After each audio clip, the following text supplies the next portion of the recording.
ਦੋਸਤੋ, ਮੈਂ ਤੁਹਾਡੀ ਹੋਸਟ ਤੇ ਤੁਹਾਡੀ ਦੋਸਤ ਮਧੂ ਤਨਹਾ ਪੰਜਾਬੀ ਸੱਥ ਮੈਲਬਨ ਤੋਂ ਇੱਕ ਵਾਰ ਫੇਰ ਤੁਹਾਡੇ ਸਾਰਿਆਂ ਦੇ ਰੂਬਰੂ ਹਾਂ। ਤੇ ਇਸ ਵਾਰ ਅਸੀਂ ਕੁਝ ਨਵਾਂ ਲੈ ਕੇ ਆਏ ਹਾਂ। ਜਿਵੇਂ ਮੈਲਬਨ ਦੇ ਵਿੱਚ ਇਸ ਵੇਲੇ ਸਪ੍ਰਿੰਗ ਦਾ ਸੀਜ਼ਨ ਹੈ ਤੇ ਬਾਰ-ਬਾਰ ਰਹਿ ਕੇ ਉਹ ਸਤਰਾਂ ਵਾਰੀ ਯਾਦ ਆਉਂਦੀ ਹੈ ਕਿ ਪਿੱਪਲ ਦੇ ਪੱਤਿਆ ਵੇ ਕੇ ਹੀ ਖੜ ਲਾਈ ਹੈ, ਪੱਤ ਚੜੇ ਪੁਰਾਣੇ ਰੁੱਤ ਨਵੇਂ ਵਾਲੀ ਆਈ ਹੈ। ਇਹ ਨਵੀਆਂ ਰੁੱਤਾਂ ਦੇ ਨਾਲ ਅਸੀਂ ਕੁਝ ਨਵੀਆਂ ਕਲਮਾਂ ਤੁਹਾਡੇ ਰੂਬਰੂ ਲੈ ਕੇ ਆਏ ਹਾਂ। ਕੁਛ ਨਵੇਂ ਸਿਰਜਣਹਾਰੇ ਜਿਹੜੇ ਆਪਣੀ ਸਾਹਿਤ ਜਗਤ ਦੇ ਵਿੱਚ ਨਵੀਆਂ ਪੈੜਾਂ ਪਾ ਰਹੇ ਨੇ, ਤੇ ਅਸੀਂ ਸੋਚਿਆ ਅੱਜ ਅਦਬੀ ਰਾਹਾਂ ਦੇ ਇਸ ਨਵੇਂ ਸਫ਼ਰ ਦੇ ਵਿੱਚ ਇਹਨਾਂ ਨਵੀਆਂ ਪੈੜਾਂ ਨੂੰ ਆਪਣੇ ਹਮਸਫ਼ਰ ਬਣਾਈਏ ਤੇ ਦੇਖੀਏ ਕਿ ਪੰਜਾਬੀ ਸਾਹਿਤ ਦਾ ਜਿਹੜਾ ਹੈਗਾ ਭਵਿੱਖ ਉਹ ਕਿੱਧਰ ਨੂੰ ਜਾ ਰਿਹਾ। ਸਾਡੇ ਗੱਲਬਾਤ ਦਾ ਮੇਨ ਜੋ ਹੈ ਟਾਰਗੇਟ ਉਹ ਰਹੇਗਾ ਕਿ ਨਵੀਆਂ ਕਲਮਾਂ ਤੇ ਦਰਪੇਸ਼ ਮੁਸ਼ਕਲਾਂ। ਅਸੀਂ ਇਹਨਾਂ ਨਵੀਆਂ ਕਲਮਾਂ ਤੋਂ ਇਹਨਾਂ ਦੀਆਂ ਰਚਨਾਵਾਂ ਸੁਣਾਂਗੇ ਤੇ ਨਾਲ ਜਿਹੜਾ ਹੈਗਾ ਆਪਾਂ ਇਹਨਾਂ ਦੇ ਨਾਲ ਪ੍ਰਸ਼ਨ ਉੱਤਰ ਕਰਾਂਗੇ, ਪੁੱਛਾਂਗੇ ਇਹਨਾਂ ਨੂੰ ਕਿ ਇਹ ਕਿਹੜੀਆਂ ਮੁਸ਼ਕਲਾਂ ਦੇ ਵਿੱਚੋਂ ਲੰਘਦੇ ਨੇ ਤੇ ਉਹਨਾਂ ਦੇ ਕੀ ਹੱਲ ਜਿਹੜੇ ਹੈਗੇ ਨੇ ਉਹ ਹੋ ਸਕਦੇ ਨੇ। ਕਵਿਤਾ ਇੱਕ ਨੇਮਤ, ਕਵਿਤਾ ਕਵੀਆਂ ਨੂੰ ਵਰਦਾਨ, ਕਵਿਤਾ ਕਵੀ ਦੇ ਮਨ ਦੀ ਹੁੰਦੀ ਅੰਬਰਾਂ ਤੀਕ ਉਡਾਨ, ਕਵਿਤਾ ਮਨ ਦੇ ਸਾਗਰ ਵਿੱਚੋਂ ਕੱਢਿਆ ਹੀਰਾ ਮੋਤੀ, ਕਵਿਤਾ ਦੁਰਲਭ ਵਸਤਾਂ ਨਾਲੋਂ ਬਹੁਤ ਕਿਤੇ ਧਨਵਾਨ। ਸਾਥੀ ਲੁਧਿਆਣਵੀ ਜੀ ਨੇ ਆਪਣੀ ਇਹਨਾਂ ਸਤਰਾਂ ਦੇ ਨਾਲ ਦੱਸਿਆ ਕਿ ਕਵਿਤਾ ਜਿਹੜੀ ਹੈਗੀ ਉਹ ਕਿੰਨੀ ਡੂੰਘਾਈ ਦੇ ਵਿੱਚੋਂ ਆਉਂਦੀ ਹੈ। ਸਾਹਿਤ ਸਿਰਜਣਾ ਜਿਹੜੀ ਹੈਗੀ ਉਹ ਆਪਣੇ ਨਜ਼ਰੀਏ ਨੂੰ ਪੇਸ਼ ਕਰਨ ਦਾ ਇੱਕ ਬਹੁਤ ਸ਼ਕਤੀਸ਼ਾਲੀ ਮਾਧਿਅਮ ਹੈ।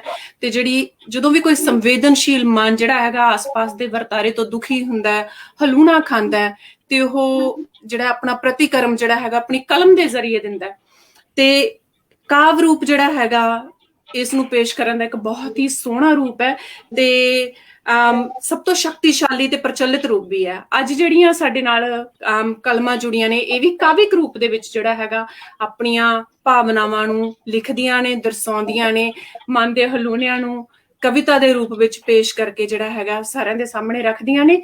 ਤੇ ਆਪਣੇ ਪ੍ਰੋਗਰਾਮ ਦੀ ਸ਼ੁਰੂਆਤ ਦੇ ਵਿੱਚ ਆਪਾਂ ਜਿਹੜਾ ਹੈਗਾ ਲੈ ਕੇ ਆਵਾਂਗੇ ਲੇਡੀਜ਼ ਫਸਟ ਵਾਲੀ ਉਸਨੂੰ ਪੂਰੀ ਕਰਦੇ ਹੋਏ ਜੀਤ ਕੌਰ ਖੁਰਦ ਜੀ ਨੂੰ। ਜੀਤ ਜਿਹੜੇ ਹੈਗੇ ਨੇ ਉਹ ਲੁਧਿਆਣਾ ਜ਼ਿਲ੍ਹੇ ਦੇ ਚੰਪਲ ਨੇ, ਪਿੰਡ ਖੁਰਦ ਤੋਂ, ਤੇ ਉਹ ਜਿਹੜੇ ਹੈਗੇ ਲਿਖਣ ਦੀ ਜਾਂਚ ਬਖੂਬੀ ਜਾਣਦੇ ਨੇ। ਪੰਜਾਬ ਯੂਨੀਵਰਸਿਟੀ ਤੋਂ ਗ੍ਰੈਜੂਏਟ ਕਰ ਚੁੱਕੇ ਜੀਤ ਕੌਰ ਖੁਰਦ ਨਰਸਿੰਗ ਦੇ ਵਿੱਚ ਜਿਹੜਾ ਹੈਗਾ ਆਪਣਾ ਸੇਵਾ ਕਰ ਰਹੇ ਨੇ ਤੇ ਕਾਫੀ ਟਾਈਮ ਉਹ ਜਿਹੜਾ ਹੈਗਾ ਗੁਮਨਾਮ ਲਿਖਦੇ ਰਹੇ ਸੋਸ਼ਲ ਮੀਡੀਆ ਦੇ ਉੱਪਰ, ਫੇਸਬੁੱਕ ਦੇ ਉੱਪਰ।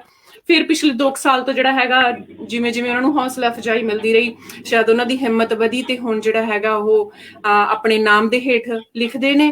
ਜੀਤ ਨੂੰ ਆਪਣੇ ਪਿੰਡ ਨਾਲ ਬਹੁਤ ਮੋਹ ਹੈ, ਇਸ ਕਰਕੇ ਜਿਹੜਾ ਹੈਗਾ ਉਹ ਆਪਣੇ ਪਿੰਡ ਦਾ ਨਾਮ ਜਿਹੜਾ ਆਪਣੇ ਨਾਮ ਦੇ ਨਾਲ ਜੋੜ ਕੇ ਰੱਖਦੇ ਨੇ। ਤੇ ਜੀਤ ਕੌਰ ਖੁਰਦ ਜੀ ਤੋਂ ਆਪਾਂ ਉਹਨਾਂ ਦੀਆਂ ਰਚਨਾਵਾਂ ਸੁਣਦੇ ਹਾਂ। ਜੀਤ ਜੀ, ਮੰਚ ਤੁਹਾਡਾ ਹੈ, ਸਵਾਗਤ ਜੀ। ਬਹੁਤ ਧੰਨਵਾਦ ਮਧੂ ਦੀਦੀ ਜੀ। ਸਾਰੇ ਭੈਣ ਭਰਾ ਜਿੰਨੇ ਨਾਲ ਜੁੜੇ ਹੋਏ ਨੇ ਤੇ ਜੋ ਪ੍ਰੋਗਰਾਮ ਦੇਖ ਰਹੇ ਨੇ ਸਾਰਿਆਂ ਨੂੰ ਮੇਰੇ ਵੱਲੋਂ ਪਿਆਰ ਭਰੀ ਸਤਿ ਸ਼੍ਰੀ ਅਕਾਲ ਜੀ।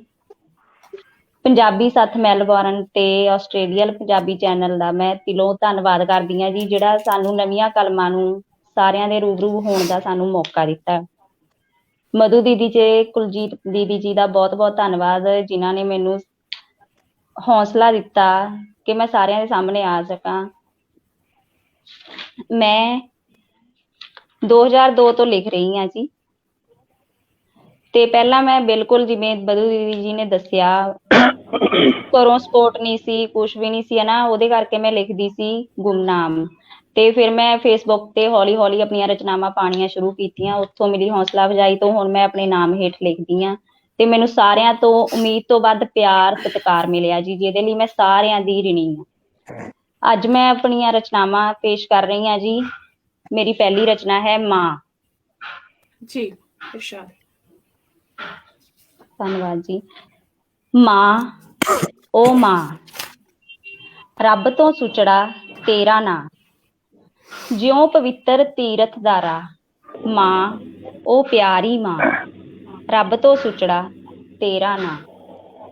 ਮਮਤਾ ਲੁਟਾਉਂਦੀ ਜਾਵੇਂ, ਬਦਲੇ ਚ ਨਾ ਕੁਝ ਵੀ ਚਾਵੇਂ। ਜੰਗਲੋਂ ਸੰਘਣੀ, ਹਿੰਮਤੋਂ ਠੰਡੜੀ ਤੇਰੀ ਛਾਂ।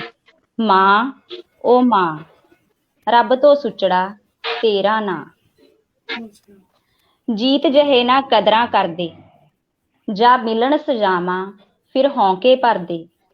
ਫਿਰ ਲੋਚਣ ਮਿਲ ਜੇ ਤੇਰੇ ਕਦਮੀ ਥਾਂ, ਮਾਂ ਉਹ ਮੇਰੀ ਮਾਂ ਰੱਬ ਤੋਂ ਸੁਚੜਾ ਤੇਰਾ ਨਾਂ।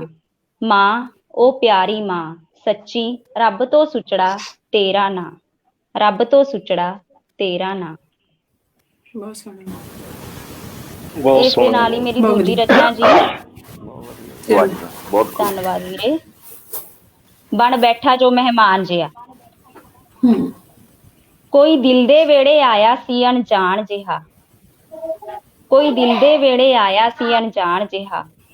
ਬਣ ਬੈਠਾ ਜੋ ਮਹਿਮਾਨ ਜਿਹਾ, ਕੋਈ ਦਿਲ ਦੇ ਵਿਹੜੇ ਆਇਆ ਸੀ ਅਣਜਾਣ ਜਿਹਾ। ਜਾਨ ਜਿਹਾ। ਉਹ ਆਪਣਾ ਆਪਣਾ ਕਿਉਂ ਲੱਗਦਾ ਸੀ, ਕਿਉਂ ਦਿਲ ਮੇਰੇ ਨੂੰ ਠੱਗਦਾ ਸੀ। ਹੂੰ ਸਾਡਾ ਬਣ ਗਿਆ ਸੀ ਉਹ ਮਾਣ ਜਿਹਾ, ਕੋਈ ਦਿਲ ਦੇ ਵਿਹੜੇ ਆਇਆ ਸੀ ਅਣਜਾਣ ਜਿਹਾ। ਬਹੁਤ ਸੋਹਣਾ। ਕੋਈ ਦਿਲ ਦੇ ਵਿਹੜੇ ਵਾਹ, ਆਇਆ ਕਿਆ ਬਾਤ ਸੀ ਅਣਜਾਣ ਜਿਹਾ। ਠੀਕ ਹੈ। ਉਹਦਾ ਚਿਹਰਾ ਹਸੂ ਹਸੂ ਕਰਦਾ ਸੀ, ਜਦ ਸ਼ਰਮਾ ਕੇ ਗੱਲ ਉਹ ਕਰਦਾ ਸੀ। ਮੈਨੂੰ ਲੱਗਿਆ ਉਹ ਦਿਲ ਜਾਣ ਜਿਹਾ, ਕੋਈ ਦਿਲ ਦੇ ਵਿਹੜੇ ਆਇਆ ਸੀ ਅਣਜਾਣ ਜਿਹਾ। ਕੋਈ ਦਿਲ ਦੇ ਵਿਹੜੇ ਆਇਆ ਸੀ ਅਣਜਾਣ ਜਿਹਾ। ਉਹਦੇ ਸੀਨੇ ਵਿੱਚ ਮੈਨੂੰ ਲੱਗੇ ਗਮ, ਜੋ ਉਹਨੂੰ ਅੰਦਰੋਂ ਅੰਦਰ ਹੀ ਖਾਂਦੇ ਗਮ। ਹੂੰ ਉੱਤੋਂ ਖੁਸ਼ ਪਰ ਅੰਦਰੋਂ ਸੀ ਸੁਨਸਾਨ ਜਿਹਾ। ਹੂੰ। ਕੋਈ ਦਿਲ ਦੇ ਵਿਹੜੇ ਆਇਆ ਸੀ ਅਣਜਾਣ ਜਿਹਾ। ਅਣਜਾਣ ਜਿਹਾ। ਅਣਜਾਣ ਕੋਈ ਜਿਹਾ। ਦਿਲ ਕਿਆ ਦੇ ਬਾਤ ਹੈ, ਵਿਹੜੇ ਕਿਆ ਆਇਆ ਬਾਤ ਹੈ। ਸੀ ਅਣਜਾਣ ਜਿਹਾ। ਬਹੁਤ ਵਧੀਆ। ਅਣਜਾਣ ਜਿਹਾ, ਜਦ ਕਿਆ ਸੁਪਨੇ ਬਾਤ 'ਚ ਆ ਕੇ ਝਾਤ ਪਾਉਂਦਾ,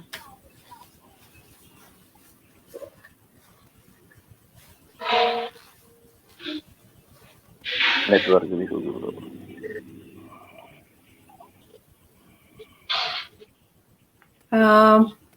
ਮੈਨੂੰ ਲੱਗਦਾ ਦੋਸਤੋ ਇੱਥੇ ਸ਼ਾਇਦ ਨੈਟਵਰਕ ਦੀ ਥੋੜੀ ਪ੍ਰੋਬਲਮ ਹੋ ਰਹੀ ਹੈ ਤੇ ਜੀ ਜੀ। ਬਸ ਟੈਕਨੀਕਲ ਇਸ਼ੂਜ਼ ਜਿਹੜੇ ਹੈਗੇ ਆ ਆਨਲਾਈਨ ਔਰ ਕਿਸੇ ਵੀ ਫੰਕਸ਼ਨ ਦਾ ਇੱਕ ਹਿੱਸਾ ਨੇ।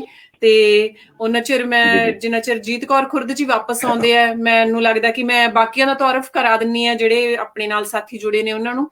ਸਾਡੇ ਨਾਲ ਪਰਥ ਤੋਂ ਜੁੜੇ ਨੇ ਵਿਕਰਮ ਚੀਮਾ ਜੀ, ਕੁਵੈਤ ਤੋਂ ਸਾਡੇ ਨਾਲ ਜੁੜੇ ਨੇ ਤੇਜੀ ਚੌਂਤੀਵਾਲਾ, ਸਾਡੇ ਨਾਲ ਬਠਿੰਡਾ ਜ਼ਿਲ੍ਹੇ ਤੋਂ ਜੁੜੇ ਨੇ ਬਿੰਦਰ ਮਾਨ ਜੀ, ਤੇ ਸਾਡੇ ਨਾਲ ਕੈਨੇਡਾ ਤੋਂ ਜੁੜੇ ਹੋਏ ਨੇ ਅਰਵਿੰਦਰ ਸਿੱਧੂ ਜੀ। ਤੇ ਜੀਤ ਕੌਰ ਜੀ ਵਾਪਸ ਆ ਗਏ ਨੇ ਤੇ ਆ ਜਾਓ, ਮੇਰੇ ਖਿਆਲ ਆਪਾਂ ਜਿਹੜਾ ਹੈਗਾ ਉਹਨਾਂ ਨਾਲ ਜੁੜਦੇ ਆ ਜੇ ਉਹ ਸਾਨੂੰ ਸੁਣ ਸਕਦੇ ਨੇ। ਜੀਤ ਜੀ ਮਾਫੀ ਮੰਗਦੀ ਹਾਂ ਜੀ, ਨੈਟਵਰਕ ਪ੍ਰੋਬਲਮ ਹੋ ਗਈ ਸੀ ਦੀਦੀ। ਹਾਂਜੀ ਕੋਈ ਗੱਲ ਨਹੀਂ ਰਚੇ, ਤੁਸੀਂ ਕਰੋ ਸ਼ੁਰੂ ਦੁਬਾਰਾ। ਜੀ ਮੇਰੀ ਆਵਾਜ਼ ਆ ਰਹੀ ਦੀਦੀ? ਹਾਂਜੀ ਹਾਂਜੀ ਰਚੇ ਆ ਰਹੀ ਹੈ। ਹੈਲੋ ਜੀ ਆ ਰਹੀ ਜੀ ਹੈ ਸੌਰੀ ਆਵਾਜ਼। ਦੀਦੀ, ਨੈਟਵਰਕ ਪ੍ਰੋਬਲਮ ਹੋ ਗਈ ਸੀ। ਇੱਕ ਮੇਰੀ ਹੋਰ ਛੋਟੀ ਜਿਹੀ ਬੇਨਤੀ ਹੈ ਜੀ ਇਸ ਤੋਂ ਪਹਿਲਾਂ ਕਿ ਜੀਤ ਸ਼ੁਰੂ ਕਰਨ, ਜੇ ਤੁਹਾਡੇ ਕੋਲੇ ਕੋਈ ਲਾਈਵ ਸਟ੍ਰੀਮਿੰਗ ਚੱਲ ਰਹੀ ਹੈ ਤੇ ਤੁਸੀਂ ਪਲੀਜ਼ ਉਹਦੀ ਆਵਾਜ਼ ਬੰਦ ਕਰ ਦਿਓ, ਕਿਉਂਕਿ ਪਿੱਛੇ ਜਿਹੜੀਆਂ ਹੈਗੀਆਂ ਉਹ ਆਵਾਜ਼ਾਂ ਗੂੰਜ ਰਹੀਆਂ ਨੇ ਤੇ ਉਹਦੇ ਨਾਲ ਜਿਹੜੀ ਹੈਗੀ ਓਵਰਆਲ ਡਿਸਟਰਬੈਂਸ ਹੁੰਦੀ ਹੈ। ਸੋ ਜੇ ਤੁਹਾਡੇ ਨੇੜੇ ਤੁਸੀਂ ਕੁਝ ਵਾਚ ਕਰ ਰਹੇ ਹੋ ਕਿਸੇ ਹੋਰ ਡਿਵਾਈਸ ਦੇ ਉੱਪਰ ਤੇ ਪਲੀਜ਼ ਉਹਦੀ ਵੋਲਿਊਮ ਮਿਊਟ ਕਰ ਦਿਓ। ਤੁਸੀਂ ਦੇਖ ਸਕਦੇ ਹੋ ਕਿ ਤੁਸੀਂ ਕਿਵੇਂ ਲੱਗ ਰਹੇ ਹੋ। ਸ਼ੋਰਲੀ ਆਪਾਂ ਸਾਰਿਆਂ ਨੇ ਇੱਕ ਇੱਕ ਡਿਵਾਈਸ ਰੱਖੀ ਹੁੰਦੀ ਆ ਕੋਲੇ ਦੇਖਣ ਲਈ ਕਿ ਐਵਰੀਥਿੰਗ ਗੋਇੰਗ ਆਲਰਾਈਟ ਹੈ ਨਾ, ਤੇ ਉਹ ਠੀਕ ਹੈ, ਬਟ ਤੁਸੀਂ ਪਲੀਜ਼ ਉਹਨੂੰ ਮਿਊਟ ਕਰ ਲਓ ਤਾਂ ਕਿ ਬਾਕੀ ਸਾਰਿਆਂ ਨੂੰ ਆਪਾਂ ਧਿਆਨ ਨਾਲ ਸੁਣ ਸਕੀਏ। ਥੈਂਕ ਯੂ ਜੀ। ਹਾਂਜੀ ਜੀਤ ਜੀ ਹਾਂਜੀ ਸੁਣਾਓ ਮੇਰੀ ਜੀ ਕਵਿਤਾ ਦਾ ਲਾਸਟ ਅੰਤਰਾ ਜੀ। ਇਰਸ਼ਾਦ ਜੀ ਜਦ ਸੁਪਨੇ ਚ ਆ ਕੇ ਝਾਤ ਪਾਉਂਦਾ, ਦਿਨ ਰਾਤ ਜੀਤ ਨੂੰ ਯਾਦ ਆਉਂਦਾ, ਉਹ ਮੈਨੂੰ ਲੱਗਦਾ ਆਪਣੀ ਜਾਨ ਜਿਹਾ। ਕੋਈ ਦਿਲ ਦੇ ਵਿਹੜੇ ਆਇਆ ਸੀ ਅਣਜਾਣ ਜਿਹਾ, ਕੋਈ ਦਿਲ ਦੇ ਵਿਹੜੇ ਆਇਆ ਸੀ ਅਣਜਾਣ ਜਿਹਾ। ਬਹੁਤ ਵਧੀਆ ਜੀਤ, ਬਹੁਤ ਸੋਹਣਾ। ਹੋਰ ਸੁਣਾਓ ਜੀ, ਅਸੀਂ ਉਡੀਕ ਕਰ ਰਹੇ ਹਾਂ। ਹੋਰ ਵੀ ਸੁਣਾਓ ਕੁਝ, ਤੁਸੀਂ ਕੀ ਲਿਖਿਆ ਜੀ? ਜਿੰਨਾ ਚਿਰ ਜੀਤ ਲੱਭਦੇ, ਮੈਂ ਆਪਣੇ ਸਾਰੇ ਨਾਲ ਜੁੜੇ ਹੋਏ ਦੋਸਤਾਂ ਨੂੰ ਇਹ ਵੀ ਦੱਸ ਦਿਆਂ ਕਿ ਪੰਜਾਬੀ ਸਾਥ ਮੈਲਬਨ ਤੇ ਆਸਟ੍ਰੇਲੀਅਨ ਪੰਜਾਬੀ ਚੈਨਲ ਨੂੰ ਬੜੀ ਖੁਸ਼ੀ ਹੋ ਰਹੀ ਹੈ ਕਿ ਅੱਜ ਜੀਤ ਜੀ ਐਕਚੁਅਲੀ ਪਹਿਲੀ ਵਾਰੀ ਜਿਹੜਾ ਹੈਗਾ ਪਬਲਿਕ ਦੇ ਸਾਹਮਣੇ ਰੂਬਰੂ ਹੋ ਕੇ ਆਪਣੀਆਂ ਜਿਹੜੀਆਂ ਕਵਿਤਾਵਾਂ ਸੁਣਾ ਰਹੇ ਨੇ। ਤੇ ਸਾਡੇ ਲਈ ਮਾਣ ਵਾਲੀ ਗੱਲ ਹੈ ਕਿ ਨਵੀਆਂ ਕਲਮਾਂ ਨੂੰ ਇੰਨਾ ਜਿਹੜਾ ਹੈਗਾ ਹੌਸਲਾ ਮਿਲ ਰਿਹਾ, ਉਤਸ਼ਾਹ ਮਿਲ ਰਿਹਾ ਤੇ ਅਸੀਂ ਜਿਹੜੇ ਹੈਗੇ ਉਹਨਾਂ ਦੇ ਹਮਸਫਰ ਬਣ ਕੇ ਤੁਰ ਰਹੇ ਹਾਂ ਇੱਥੇ। ਹਾਂਜੀ ਜੀਤ। ਬਿਲਕੁਲ ਇਰਸ਼ਾਦ ਜੀ, ਮੈਨੂੰ ਅੱਗੇ ਲਿਆਉਣ ਵਾਲੇ ਤੁਸੀਂ ਹੋ ਜੀ। ਧੰਨਵਾਦ ਬਹੁਤ ਬਹੁਤ ਇਹਦੇ ਲਈ ਜੋ ਮੈਨੂੰ ਇੰਨਾ ਸਪੋਰਟ ਕੀਤਾ। ਇੱਕ ਮੇਰੀ ਰਚਨਾ ਹੋਰ ਜੀ। ਇਰਸ਼ਾਦ। ਆਖੀਏ ਨਾ ਕਦੇ ਕਿਸੇ ਨੂੰ ਕਿ ਉਸ ਦੀ ਔਕਾਤ ਜੀ। ਅੰਤ ਵੇਲੇ ਹੋਣਾ ਸਾਰਿਆਂ ਨੇ ਖਾਕ ਜੀ। ਵਾਹ। ਦੂਜੇ ਵਰਨੀ ਕਰਨੀ ਹੈ ਉਂਗਲ ਆਸਾਨ ਦੋਸਤੋ, ਦੁੱਖ ਹੋਵੇ ਜਦੋਂ ਹੁੰਦੀ ਨਾਲ ਆਪ ਜੀ। ਔਖੀ ਏ ਕਮਾਈ ਵਿੱਚ ਪਰਦੇਸ ਤੇ, ਇੱਥੇ ਬੈਠਾ ਪੁੱਤ ਉੱਥੇ ਰੋਵੇ ਬਾਪ ਜੀ। ਵਾਹ। ਮੰਗਦੇ ਹੋ ਪੁੱਤ ਕੰਜ ਕਾਹਨੂੰ ਪੂਜ ਕੇ, ਭਰੂਣ ਹੱਤਿਆ ਦਾ ਕਰ ਕਰ ਪਾਪ ਜੀ। ਕਿਸੇ ਦੀਆਂ ਇੱਜ਼ਤਾਂ ਦੇ ਨਾਲ ਖੇਡ ਕੇ, ਚਾਹੁੰਦੇ ਖੁਦ ਕੰਨਿਆ ਪਵਿੱਤਰ ਤੇ ਪਾਕ ਜੀ। ਲੱਗੇ ਪੱਗਾਂ ਉੱਤੇ ਦਾਗ ਸਾਰੀ ਉਮਰ ਲੈਂਦੇ ਨਾ, ਕਰੇ ਅਰਜੋਈ ਜੀਤ ਰੱਖ ਲਿਓ ਯਾਦ ਜੀ। ਕਰੇ ਅਰਜੋਈ ਜੀਤ ਰੱਖ ਲਿਓ ਯਾਦ ਜੀ, ਰੱਖ ਲਿਓ ਯਾਦ ਜੀ। ਬਹੁਤ ਬਹੁਤ ਧੰਨਵਾਦ ਜੀ। ਇਹ ਮੇਰੀਆਂ ਰਚਨਾਵਾਂ ਸੀ। ਬਹੁਤ ਵਧੀਆ ਜੀਤ। ਜਿਵੇਂ ਤੁਸੀਂ ਅਲੱਗ-ਅਲੱਗ, ਬਿਲਕੁਲ ਬਹੁਤ ਅਲੱਗ-ਅਲੱਗ ਜਿਹੜੇ ਆ ਤੁਸੀਂ ਵਿਸ਼ਿਆਂ ਨੂੰ ਛੂਹਿਆ, ਸਮਾਜ ਦੇ ਵਿਸ਼ਿਆਂ ਨੂੰ ਛੂਹਿਆ, ਪਿਆਰ ਮੁਹੱਬਤ ਮਾਂ, ਤੇ ਜਿਹੜਾ ਹੈਗਾ ਬਹੁਤ ਵਧੀਆ ਲੱਗਿਆ ਕਿ ਜਿਹੜਾ ਨਵੀਆਂ ਕਲਮਾਂ ਹੈਗੀਆਂ ਨੇ ਉਹ ਸਿਰਫ ਇੱਕ ਮਜਾਜੀ ਇਸ਼ਕ ਨਹੀਂ, ਉਹ ਜਿਹੜਾ ਹੈਗਾ ਆਪਣੇ ਆਲੇ ਦੁਆਲੇ ਨੂੰ ਦੇਖ ਕੇ ਜਿਹੜਾ ਹੈਗਾ ਲਿਖ ਰਹੀਆਂ ਨੇ ਤੇ ਉਹਦੇ ਬਾਰੇ ਬੋਲ ਰਹੀਆਂ ਨੇ, ਤੇ ਅਸੀਂ ਇੱਕ ਬੁਲੰਦ ਭਵਿੱਖ ਜਿਹੜਾ ਹੈਗਾ ਤੁਹਾਡੇ ਲਈ ਜ਼ਰੂਰ ਦੇਖ ਸਕਦੇ ਹਾਂ। ਜਿਹੜੀ ਅਗਲੀ ਕਲਮ ਨੂੰ ਮੈਂ ਤੁਹਾਡੇ ਸਾਰਿਆਂ ਦੇ ਰੂਬਰੂ ਕਰਨ ਲੱਗੀ ਹਾਂ, ਉਹ ਬਠਿੰਡਾ ਜ਼ਿਲ੍ਹੇ ਦੇ ਪਿੰਡ ਮਹਿਰਾਜ ਤੋਂ ਉੱਠ ਕੇ ਕੈਨੇਡਾ ਸੈਟਲ ਹੋ ਚੁੱਕੇ ਅਰਵਿੰਦਰ ਮਹਿਰਾਜ ਜੀ ਨੇ। ਅਰਵਿੰਦਰ ਮਹਿਰਾਜ ਜੀ ਦਾ ਮਨ ਬੋਲੀ ਨਾਲ ਮੋਹ ਹੀ ਹੈ ਕਿ ਉਹ ਬੇਗਾਨੇ ਮੁਲਕ 'ਚ ਕਲਮਾਂ ਦੇ ਸਹਾਰੇ ਆਪਣੇ ਜਜ਼ਬਾਤਾਂ ਨੂੰ ਪਰੋ ਕੇ ਆਪਣੇ ਵਤਨ ਦੀ ਮਿੱਟੀ ਪ੍ਰਤੀ ਆਪਣੀ ਚਿੰਤਾ, ਪਿਆਰ ਤੇ ਹੇਰਵਾ ਆਪਣੀ ਕਵਿਤਾ ਦੇ ਵਿੱਚ ਭਰਦੇ ਨੇ। ਪੰਜਾਬੀ ਸੱਥ ਮੈਲਬਨ ਲਈ ਇਹ ਮਾਣ ਵਾਲੀ ਗੱਲ ਹੈ ਕਿ ਅੱਜ ਪਹਿਲੀ ਵਾਰੀ ਅਰਵਿੰਦਰ ਲੋਕਾਂ ਦੇ ਸਾਹਮਣੇ ਆ ਕੇ ਆਪਣੀਆਂ ਰਚਨਾਵਾਂ ਬੋਲ ਰਹੇ ਨੇ। ਅਰਵਿੰਦਰ ਦੀ ਕਲਮ ਬੁਲੰਦੀ ਦੀਆਂ ਦੁਆਵਾਂ ਮੰਗਦੇ ਹੋਏ ਅਸੀਂ ਤੁਹਾਡੇ ਸਭ ਦੇ ਰੂਬਰੂ ਕਰ ਰਹੇ ਹਾਂ ਅਰਵਿੰਦਰ ਮਹਿਰਾਜ ਜੀ ਨੂੰ। ਅਰਵਿੰਦਰ ਜੀ। ਸਤਿ ਸ਼੍ਰੀ ਅਕਾਲ ਭੈਣ ਜੀ।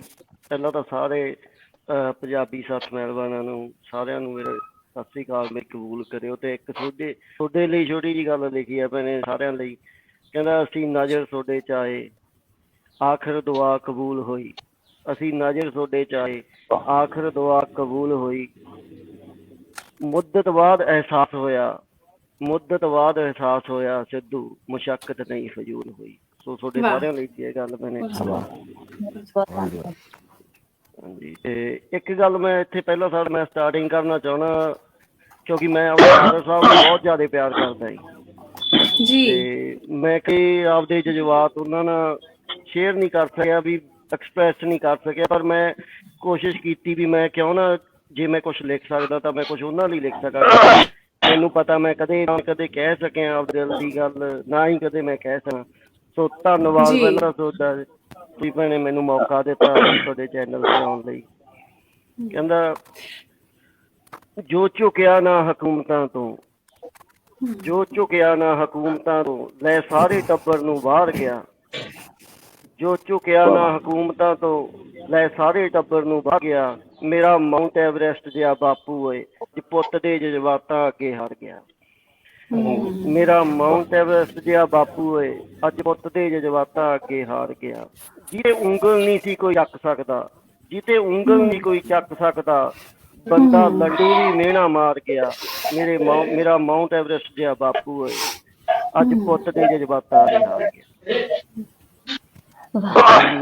ਮੈਂ ਟਰਾਈ ਕੀਤੀ ਸੀ, ਕਿਉਂਕਿ ਇਨ ਪਰਸਨ ਮੈਨੂੰ ਲੱਗਦਾ ਨਹੀਂ ਵੀ ਮੈਂ ਕਦੇ ਉਹਨਾਂ ਨੂੰ ਆਪਦੇ ਦਿਲ ਦੀ ਗੱਲ ਦੱਸ ਸਕੂੰ। ਮੈਂ ਸੋਚਿਆ ਵੀ ਕਿਉਂ ਨਾ ਵੀ ਕੁਛ ਲਿਖਿਆ ਜਾਵੇ, ਉਹਨਾਂ ਦੀ ਸ਼ਾਇਦ ਉਹਨਾਂ ਨੂੰ ਚੰਗਾ ਲੱਗੇ ਜੇ ਸੁਣਦੇ ਹੋਣ ਤਾਂ। ਜੀ ਬਿਲਕੁਲ। ਹਾਂਜੀ। ਅਗਲੀ ਮੇਰੀ ਰਚਨਾ ਹੈਗੀ ਹੈ ਜੀ, ਮੈਂ ਸੌਰੀ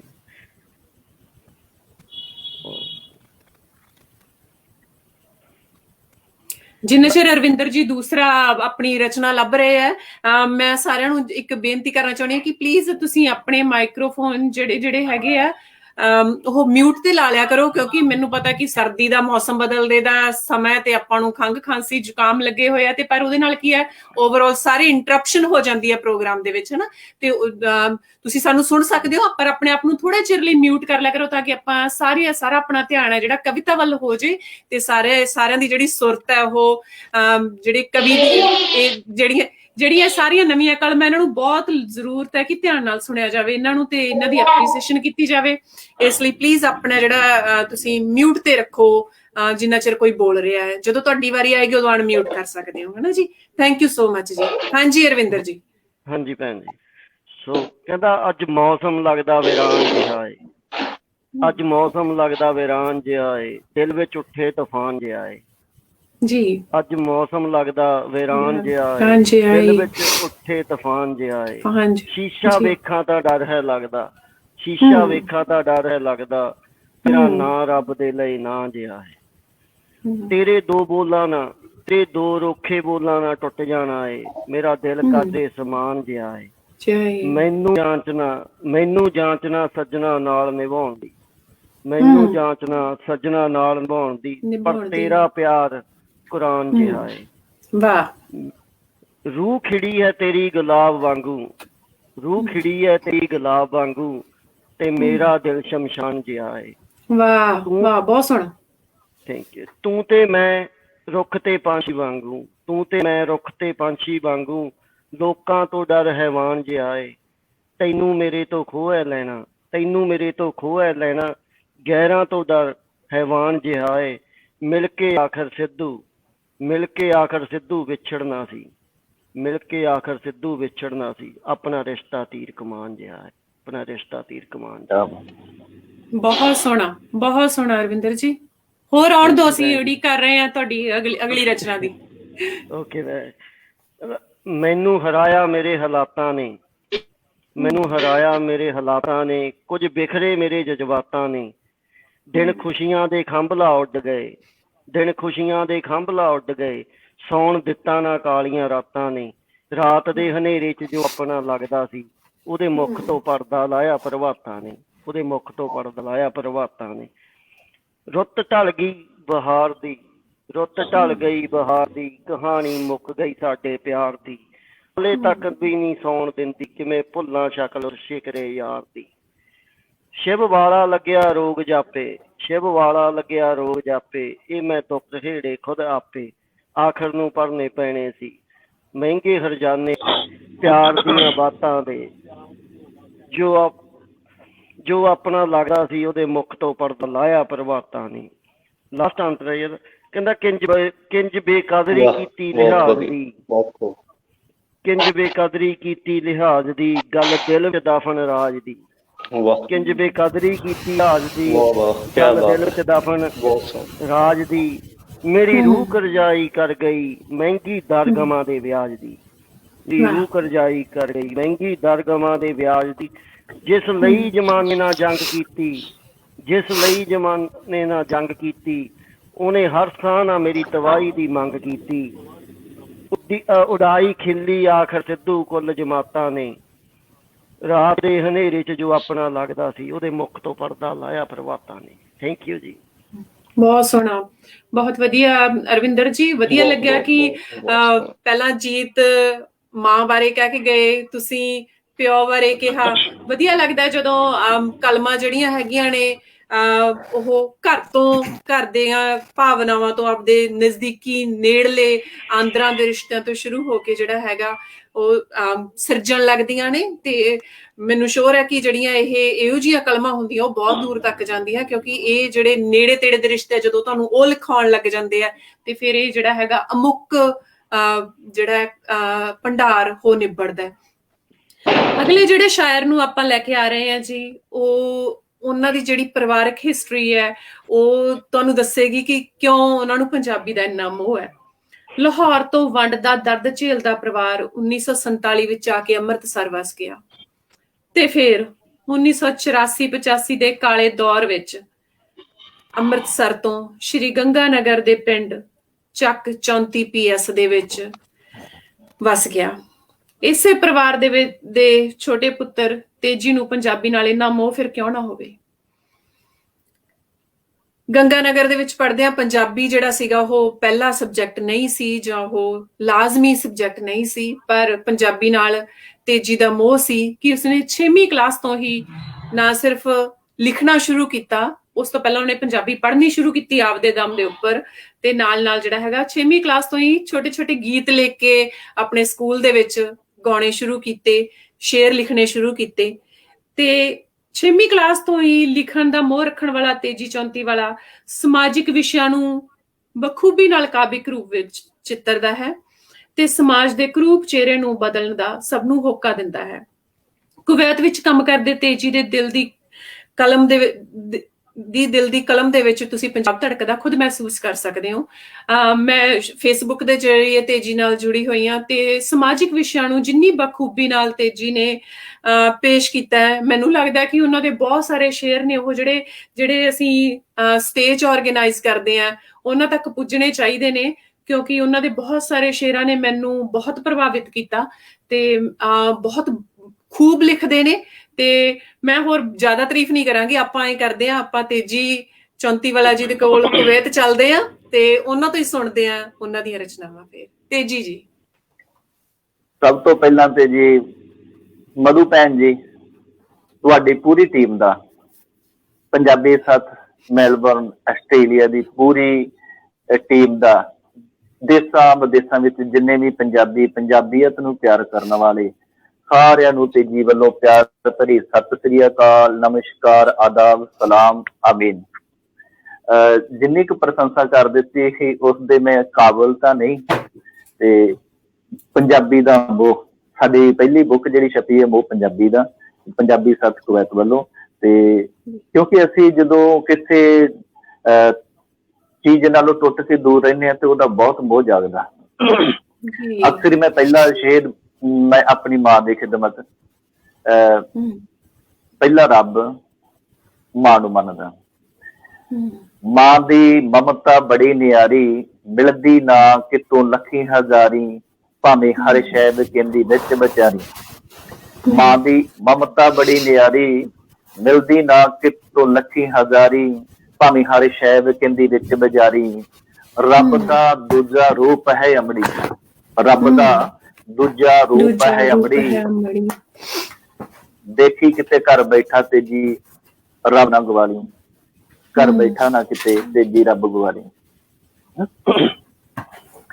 ਤੇ ਜ਼ਿਆਦਾ ਲਿਖਿਆ ਜੀ ਤੁਸੀਂ ਉਹ ਦੱਸ ਦਿੱਤਾ ਮੇਰੀ ਹਿਸਟਰੀ ਬਾਰੇ ਕਿ ਲੋਕ ਤਾਂ ਇੱਕ ਵਾਰੀ ਉਜੜੇ, ਅਸੀਂ ਤਾਂ ਦੋ ਵਾਰੀ ਉਜੜ ਕੇ ਵਸੇ ਆ। ਪਿੱਛੋਂ ਪਾਕਿਸਤਾਨ ਲਾਹੌਰ ਤੇ ਲਾਹੌਰੋਂ ਪੰਜਾਬ ਤੇ ਪੰਜਾਬ ਤੋਂ ਫਿਰ ਰਾਜਸਥਾਨ ਗੰਗਾ ਨਗਰ। ਤੇ ਸਟੱਡੀ ਦਾ ਤੁਸੀਂ ਜ਼ਿਕਰ ਕਰ ਹੀ ਦਿੱਤਾ ਕਿ ਐਸਾ ਕੁਦਰਤ ਉਸ ਟਾਈਮ ਦਾ ਦੌਰ ਸੀ ਕਿ ਰਾਜਸਥਾਨ ਦੇ ਵਿੱਚ ਹਿੰਦੀ, ਇੰਗਲਿਸ਼ ਤੇ ਸੰਸਕ੍ਰਿਤ ਪੜ੍ਹਾਈ ਜਾਂਦੀ ਸੀ ਤੇ ਮੈਨੂੰ ਸਕੂਲ ਦੇ ਵਿੱਚ ਪੰਜਾਬੀ ਨਹੀਂ ਮੈਂ ਪੜ੍ਹ ਸਕਿਆ। ਤੇ ਸਿੱਖ ਪਰਿਵਾਰ ਦੇ ਵਿੱਚ ਹੋਣ ਕਾਰਨ ਤੇ ਪੰਜਾਬੀ ਦੇ ਨਾਲ ਮੋਹ ਲਗਾਵ ਉਹ ਨਹੀਂ ਛੱਡ ਸਕਿਆ ਤੇ ਪੰਜਾਬੀ ਦੇ ਨਾਲ ਮੈਂ ਜੁੜਿਆ ਰਿਹਾ। ਤੇ ਹੁਣ ਤੱਕ ਮੈਂ ਜ਼ਿਆਦਾਤਰ ਪੰਜਾਬੀ ਨੂੰ ਹੀ ਤਰਜੀਹ ਦਿੰਦਾ। ਤੇ ਮੈਂ ਹੁਣ ਤੁਹਾਡੇ ਸਾਹਮਣੇ ਜ਼ਿਆਦਾ ਮਾਂ ਦੀ ਮਮਤਾ ਤੇ ਭਰੂਣ ਹੱਤਿਆ ਤੇ ਅਜੋਕੇ ਸਮੇਂ ਤੇ ਨਸ਼ੇ ਤੇ ਹੀ ਗੱਲ ਕਰਾਂਗਾ। ਜੀ ਜ਼ਰੂਰ। ਹਾਂਜੀ, ਤੇ ਇਹ ਤੁਸੀਂ ਹੁਕਮ ਕਰਨਾ ਵੀ ਪਹਿਲਾਂ ਮਾਂ ਤੇ ਬੋਲਿਆ ਜਾਵੇ, ਨਸ਼ਿਆਂ ਤੇ ਬੋਲਿਆ ਜਾਵੇ ਜਾਂ ਭਰੂਣ ਹੱਤਿਆ ਤੇ ਬੋਲਿਆ ਜਾਵੇ, ਕਿਹਦੇ ਤੇ ਬੋਲਿਆ ਜਾਵੇ? ਤੁਸੀਂ ਹੁਕਮ ਕਰੋ, ਤੁਹਾਡਾ ਕਿਆ ਕਹਿਣਾ ਹੈ? ਮੈਂ ਅਕਸਰ ਇਹ ਕਹਿੰਦੀ ਹੁੰਦੀ ਹੈ ਕਿ ਜੋ ਤੁਹਾਡਾ ਦਿਲ ਕਰੇ ਨਾ ਉਹ ਕਰੋ। ਇਸ ਲਈ ਜੋ ਤੁਹਾਡਾ ਦਿਲ ਕਹਿੰਦਾ, ਕਿਉਂਕਿ ਜਦੋਂ ਆਪਾਂ ਕੁਛ ਵੀ ਐਨੀਥਿੰਗ ਜਦੋਂ ਆਪਾਂ ਦਿਲ ਤੋਂ ਕਰਦੇ ਆ ਨਾ ਤਾਂ ਉਹਦੇ ਵਿੱਚ ਆਪਣੀ ਸਾਰੀ ਰੂਹ ਵੀ ਸ਼ਾਮਲ ਹੋ ਜਾਂਦੀ ਹੈ। ਤੁਹਾਡਾ ਜੋ ਦਿਲ ਕਹਿੰਦਾ ਤੁਸੀਂ ਉਹ ਕਰੋ। ਮੈਂ ਤਾਂ ਕਹਿੰਦਾ ਉਹਨਾਂ ਨਾਲ ਕਿ ਸ਼ਾਇਦ ਸ਼੍ਰੀ ਗੁਰੂ ਨਾਨਕ ਦੇਵ ਮਹਾਰਾਜ ਜੀ ਕਹਿੰਦੇ ਸੋ ਕੋ ਮੰਦਾ ਆਖੀਏ ਜਿਤ ਜੰਮੇ ਰਾਜਾਨ ਜੀ। ਔਰਤ ਦੇ ਕਿਰਦਾਰ ਲਿਖੇ ਆ, ਔਰਤ ਦੇ ਜਿੰਨੇ ਵੀ ਕਿਰਦਾਰ ਆ ਉਹ ਆਪਣੇ ਕਿਰਦਾਰਾਂ ਨੂੰ ਬਾਖੂਬ ਨਿਭਾਉਂਦੀ ਹੈ।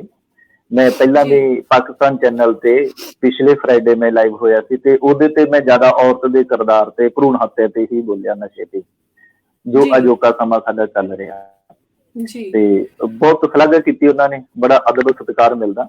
ਤੇ ਮੈਂ ਜ਼ਿਆਦਾ ਟਾਈਮ ਨਹੀਂ ਵੇਸਟ ਕਰਾਂਗਾ, ਮੈਂ ਸਟਾਰਟ ਕਰਾਂਗਾ ਕਿ ਸਟਾਰਟਿੰਗ ਭਰੂਣ ਹੱਤਿਆ ਤੋਂ ਹੀ ਕੀਤੀ ਜਾਵੇ। ਤੂੰ ਜਗ ਜਨਨੀ ਅਣਜੰਮੀ ਸੀ। ਤੇ ਮੇਰੇ ਅਕਸਰ ਹੀ ਕਬੱਡੀ ਟੂਰਨਾਮੈਂਟ ਹੁੰਦੇ, ਉੱਥੇ ਛੋਟੀ ਛੋਟੀਆਂ ਪੋਲਟਰੀਆਂ ਬੋਲੀਆਂ ਜਾਂਦੀਆਂ। ਸੁਣੋ ਪੁੱਤਰ ਕਰਨ ਵਾਲਿਓ, ਬਿਨ ਧੀਆਂ ਦੇ ਕੁੱਲ ਜਹਾਨ ਨਾ ਹੁੰਦਾ। ਧੀ ਦੇ ਕੁੱਖੋਂ ਜੇਕਰ ਧੀ ਨਾ ਜੰਮਦੀ ਤੇ ਰੁਤਬਾ ਮਾਂ ਦਾ ਠੰਡੜੀ ਛਾਂ ਨਾ ਹੁੰਦਾ।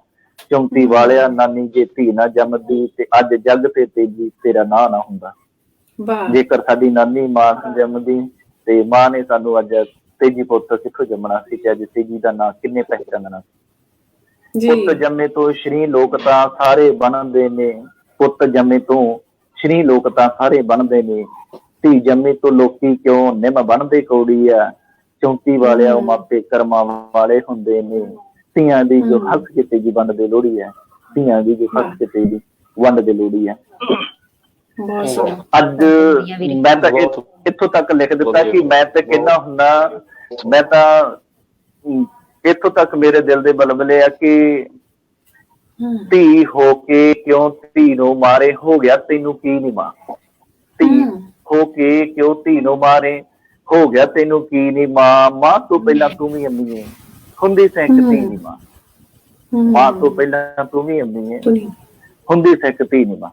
ਤੇ ਮੇਰਾ ਥੋੜਾ ਗਲਾ ਖਰਾਬ ਹੈ, ਵੈਸੇ ਮੈਂ ਕੋਸ਼ਿਸ਼ ਕਰਦਾ ਤੁਹਾਨੂੰ ਸੁਣਾਉਣ ਦੀ, ਗਾਉਣਾ ਤਾਂ ਨਹੀਂ ਆਉਂਦਾ, ਚਲੋ ਲਿਖ ਲਈਦਾ ਥੋੜਾ ਬੜਾ। ਧੀ ਹੋ ਕੇ ਕਿਉਂ ਧੀ ਨੂੰ ਮਾਰੇ, ਧੀ ਹੋ ਕੇ ਕਿਉਂ ਧੀ ਨੂੰ ਮਾਰੇ, ਹੋ ਗਿਆ ਤੈਨੂੰ ਕੀ ਨੀ ਮਾਂ, ਮਾਂ ਤੋਂ ਪਹਿਲਾਂ ਤੂੰ ਵੀ ਅੰਮੀ ਏ, ਹੁੰਦੀ ਤੈ ਇੱਕ ਧੀ ਨੀ ਮਾਂ, ਧੀ ਹੋ ਕੇ ਕਿਉਂ ਧੀ ਨੂੰ ਮਾਰੇ। ਕੀ ਹੋਇਆ ਜੇ ਜਨਮ ਮੈਂ ਲੈ ਲੂੰ, ਤੇਰੀ ਹੋ ਜੋ ਕੁੱਖ ਸੁਲੱਖਣੀ ਮਾਂ, ਧੀਆਂ ਨੂੰ ਕਈ ਲੋਕ ਤਰਸਦੇ, ਕੁੱਖ ਜਿੰਨਾ ਦੀ ਸਖਣੀ ਮਾਂ, ਧੀਆਂ ਨੂੰ ਕਈ ਲੋਕ ਤਰਸਦੇ, ਕੁੱਖ ਜਿੰਨਾ ਦੀ ਸਖਣੀ ਮਾਂ, ਰੱਬ ਮੁਕੱਦਰ ਸਭ ਦੇ ਲਿਖਦਾ, ਰੱਬ ਮੁਕੱਦਰ ਸਭ ਦੇ ਲਿਖਦਾ, ਪੈਦਾ ਕਰੇ ਜੋ ਜੀ ਨੀ ਮਾਂ, ਧੀ ਹੋ ਕੇ ਕਿਉਂ ਧੀ ਨੂੰ ਮਾਰੇ। ਮਾਂ ਦੀ ਮਮਤਾ ਕਹਿ ਲੁਕਾਈ, ਸਾਰੇ ਜਗ ਤੋਂ ਨਿਆਰੀ ਮਾਂ, ਮਾਂ ਦੀ ਮਮਤਾ ਮਾਰ ਕੇ ਅੰਮੀਏ, ਬਣ ਗਈ ਕਿਉਂ ਹਥਿਆਰੀ ਮਾਂ, ਮਾਂ ਦੀ ਮਮਤਾ ਮਾਰ ਕੇ ਅੰਮੀਏ, ਬਣ ਗਈ ਕਿਉਂ ਹਥਿਆਰੀ ਮਾਂ, ਆਂਦਰਾਂ ਦੇ ਕਰ ਟੁਕੜੇ ਟੁਕੜੇ, ਆਂਦਰਾਂ ਦੇ ਕਰ ਟੁਕੜੇ ਟੁਕੜੇ, ਕਿਉਂ ਨਾ ਕਰਦੀ ਸੀਲੀ ਮਾਂ, ਧੀ ਹੋ ਕੇ ਕਿਉਂ ਧੀ ਨੂੰ ਮਾਰੇ, ਹੋ ਗਿਆ ਤੈਨੂੰ ਕੀ ਨੀ ਮਾਂ, ਧੀ ਹੋ ਕੇ ਕਿਉਂ ਧੀ ਨੂੰ ਮਾਰੇ। ਮਾਈ ਪਗੂ ਤੇ ਮਾਂ ਗੁਜਰੀ ਦੀ, ਦਿਮਾਗ ਕਿੰਜ ਮਸਾਲ ਨੀ ਮਾਏ, ਮਾਂ ਤ੍ਰਿਪਤਾ ਦੇ ਕੁੱਖੋਂ ਬਾਬੇ, ਨਾਨਕ ਦਾ ਅਵਤਾਰ ਨੀ ਮਾਏ, ਮਾਂ ਤ੍ਰਿਪਤਾ ਦੇ ਕੁੱਖੋਂ ਬਾਬੇ, ਨਾਨਕ ਦਾ ਅਵਤਾਰ ਨੀ ਮਾਏ, ਤੇਰੀ ਕੁੱਖੋਂ ਸਭ ਪੈਦਾ ਹੁੰਦੇ, ਤੇਰੀ ਕੁੱਖੋਂ ਸਭ ਪੈਦਾ ਹੁੰਦੇ, ਜੋਦੇ ਭਗਤ ਗੁਰ ਪੀਰ ਨੀ ਮਾਂ, ਧੀ ਹੋ ਕੇ ਕਿਉਂ ਧੀ ਨੂੰ ਮਾਰੇ, ਧੀ ਹੋ ਕੇ ਕਿਉਂ ਧੀ ਨੂੰ ਮਾਰੇ, ਹੋ ਗਿਆ ਤੈਨੂੰ ਕੀ ਨੀ ਮਾਂ, ਧੀ ਹੋ ਕੇ ਕਿਉਂ ਧੀ ਨੂੰ ਮਾਰੇ। ਜਗ ਜਨਨੀ ਤੈਨੂੰ ਆਲਮ ਕਹਿੰਦਾ, ਤੇ ਗੁਰਬਾਣੀ ਵੀ ਸਤਿਕਾਰਦੀ ਐ, ਪਹਿਲਾ ਰੱਬ ਦਾ ਨਾਮ ਫਿਰ ਕਹਿੰਦੇ ਮਾਂ, ਮਾਂ ਕਿਉਂ ਨਾ ਸੋਚ ਵਿਚਾਰਦੀ ਐ, ਪਹਿਲਾ ਰੱਬ ਦਾ ਨਾਮ ਫਿਰ ਕਹਿੰਦੇ ਮਾਂ, ਮਾਂ ਕਿਉਂ ਨਾ ਸੋਚ ਵਿਚਾਰਦੀ ਐ, ਤੇਜੀ ਆਖੇ ਮਾਂ ਇਛਰਾ ਬਣ ਜਾ, ਤੇਜੀ ਆਖੇ ਮਾਂ ਇਛਰਾ ਬਣ ਜਾ, ਨਾ ਬਣ ਲੂ ਨਾਮ ਤੇਰੀ ਨੀ ਮਾਂ, ਧੀ ਹੋ ਕੇ ਕਿਉਂ ਧੀ ਨੂੰ ਮਾਰੇ, ਹੋ ਗਿਆ ਤੈਨੂੰ ਕੀ ਨੀ ਮਾਂ, ਮਾਂ ਤੋਂ ਪਹਿਲਾਂ ਤੂੰ ਵੀ ਅੰਮੀਏ, ਹੁੰਦੀ ਸੈ ਇੱਕ ਧੀ ਨੀ ਮਾਂ, ਧੀ ਹੋ ਕੇ ਕਿਉਂ ਧੀ ਨੂੰ ਮਾਰੇ। ਥੋੜੀ ਗਲਾ ਖਰਾਬ ਹੈ ਮੇਰਾ, ਇਸ ਕਰਕੇ ਥੋੜਾ ਆਵਾਜ਼ ਨਹੀਂ ਨਿਕਲਦੀ ਜੀ। ਬਹੁਤ ਸੋਹਣਾ ਹੋ ਗਿਆ ਜੀ, ਬਹੁਤ ਵਧੀਆ ਵੀਰੇ ਬਹੁਤ ਸੋਹਣਾ। ਕਿਉਂਕਿ ਮੈਂ 2-3 ਦਿਨ ਹੋ ਗਏ ਕੋਲਡ ਦਾ, ਥੋੜਾ ਗਲਾ ਖਰਾਬ ਹੈ, ਇਸ ਕਰਕੇ ਬੋਲਿਆ ਨਹੀਂ ਜਾ ਰਿਹਾ। ਵੈਸੇ ਹੁਣ ਮੈਂ ਬੋਲ ਕੇ ਸੁਣਾਵਾਂ, ਕਿਉਂਕਿ ਗਾ ਕੇ ਆਨੰਦ ਨਹੀਂ ਆਉਂਦਾ ਪੂਰਾ। ਜਿੰਨਾ ਚਿਰ ਤੁਹਾਡਾ ਗਲਾ ਸਾਥ ਨਹੀਂ ਦਿੰਦਾ ਉਹਨਾਂ ਚਿਰ ਅਸੀਂ ਅੱਛੀ ਤਰ੍ਹਾਂ ਗਾ ਨਹੀਂ ਸਕਦੇ।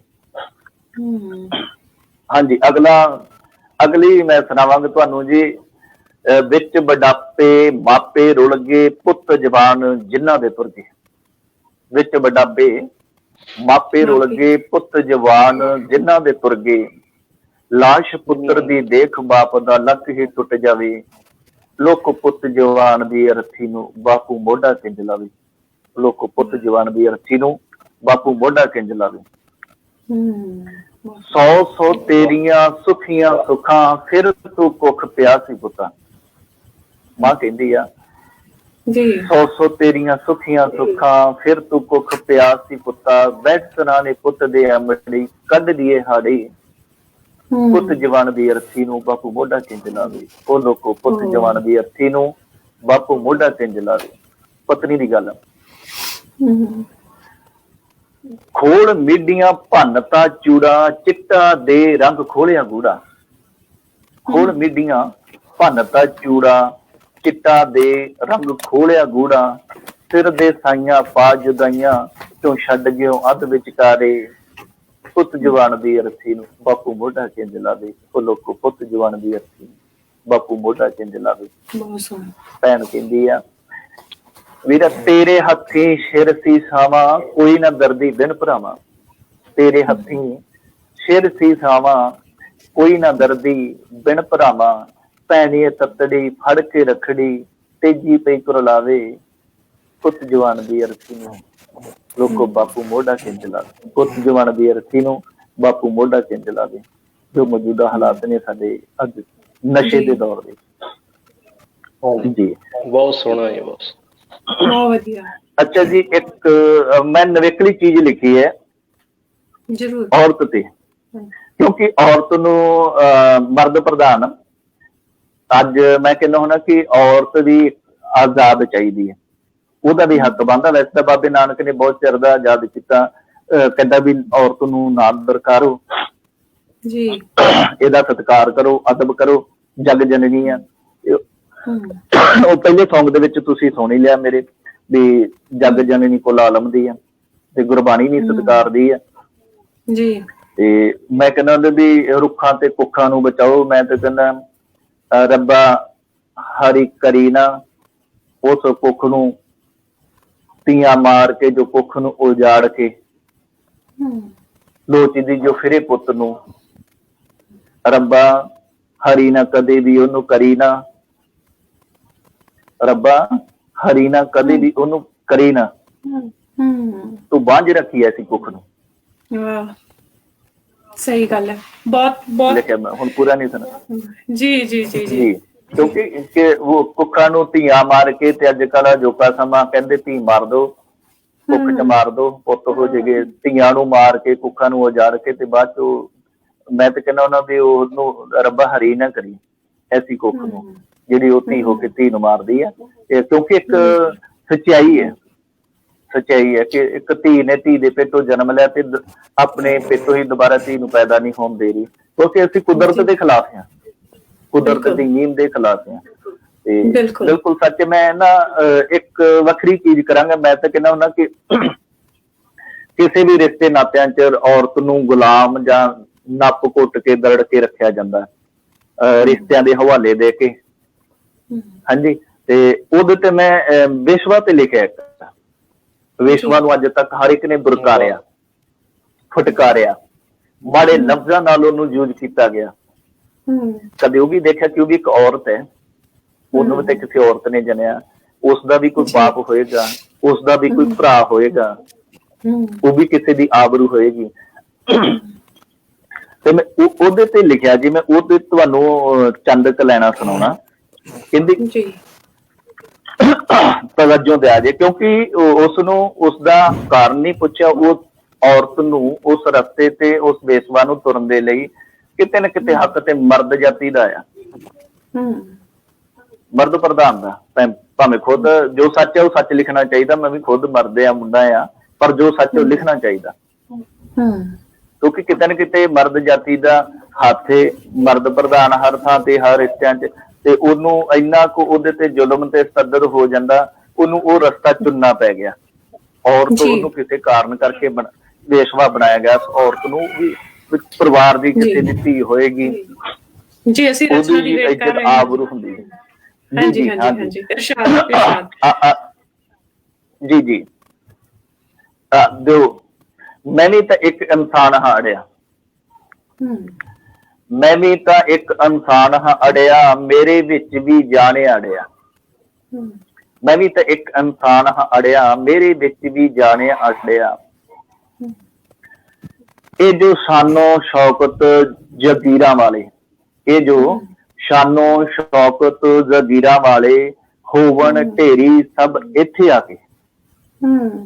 ਇਹ ਜੋ ਸ਼ਾਨੋ ਸ਼ੌਕਤ ਜਗੀਰਾਂ ਵਾਲੇ ਹੋਵਣ ਢੇਰੀ ਸਭ ਇੱਥੇ ਆ ਕੇ, ਦੱਸ ਕਿੱਥੇ ਦੀਨ ਅਮਾਨ ਵੀ ਅੜਿਆ। ਮੈਂ ਵੀ ਤੇ ਇਨਸਾਨ ਅੜਿਆ, ਮੇਰੇ ਵਿੱਚ ਵੀ ਜਾਣੇ ਅੜਿਆ। ਉਸ ਤੋਂ ਬਾਅਦ ਕਹਿੰਦੀ, ਮੈਂ ਰਿਸ਼ਤੇ ਤਾਰੋ ਤਾਰ ਨਹੀਂ ਕਰਦੀ, ਮੈਂ ਸਕਿਆ ਨੂੰ ਦੋ ਫਾੜ ਨਹੀਂ ਕਰਦੀ। ਸਾਡੇ ਰਿਸ਼ਤਿਆਂ ਦੇ ਵਿੱਚ ਵੀ ਐਸੇ ਬਹੁਤ ਕੁਝ ਹੁੰਦਾ, ਨਹੀਂ ਖੁੱਲ ਕੇ ਨਹੀਂ ਉਹ ਗੱਲ ਕਰਾਂਗਾ ਮੈਂ, ਤੇ ਉਹਦੀ ਜ਼ਬਾਨੀ ਤਰਜਮੇ ਵੇਸ਼ਵਾ ਦੀ ਜ਼ਬਾਨੀ ਮੈਂ ਬੋਲਾਂਗਾ। ਕਹਿੰਦੀ, ਮੈਂ ਰਿਸ਼ਤੇ ਤਾਰੋ ਤਾਰ ਨਹੀਂ ਕਰਦੀ, ਮੈਂ ਸਕਿਆ ਨੂੰ ਦੋ ਫਾੜ ਨਹੀਂ ਕਰਦੀ, ਮੈਂ ਜੋ ਵੀ ਹਾਂ ਸ਼ਰੇਆਮ ਹਾਂ ਅੜਿਆ, ਮੈਂ ਵੀ ਤਾਂ ਇਨਸਾਨ ਹਾਂ ਅੜਿਆ, ਮੇਰੇ ਵਿੱਚ ਵੀ ਜਾਣੇ ਅੜਿਆ। ਕਹਿੰਦੀ, ਗੋਰਖ ਧੰਦੇ ਤਾਂ ਸਾਰੇ ਕਰਦੇ, ਗੋਰਖ ਧੰਦੇ ਤਾਂ ਸਾਰੇ ਹੀ ਕਰਦੇ, ਵੇਸਵਾ ਦੇ ਠੱਪੇ ਸਾਡੇ ਸਿਰ ਮੜਦੇ। ਕਹਿੰਦੀ, ਗੋਰਖ ਧੰਦੇ ਤਾਂ ਸਾਰੇ ਹੀ ਕਰਦੇ, ਵੇਸਵਾ ਦੇ ਠੱਪੇ ਸਾਡੇ ਸਿਰ ਮੜਦੇ। ਹਰ ਥਾਂ ਲੰਡਾ ਲੁੱਚਾ ਪ੍ਰਧਾਨ ਅੜਿਆ, ਮੈਂ ਵੀ ਤੇ ਇਨਸਾਨ ਅੜਿਆ, ਮੇਰੇ ਵਿੱਚ ਵੀ ਜਾਣੇ ਅੜਿਆ।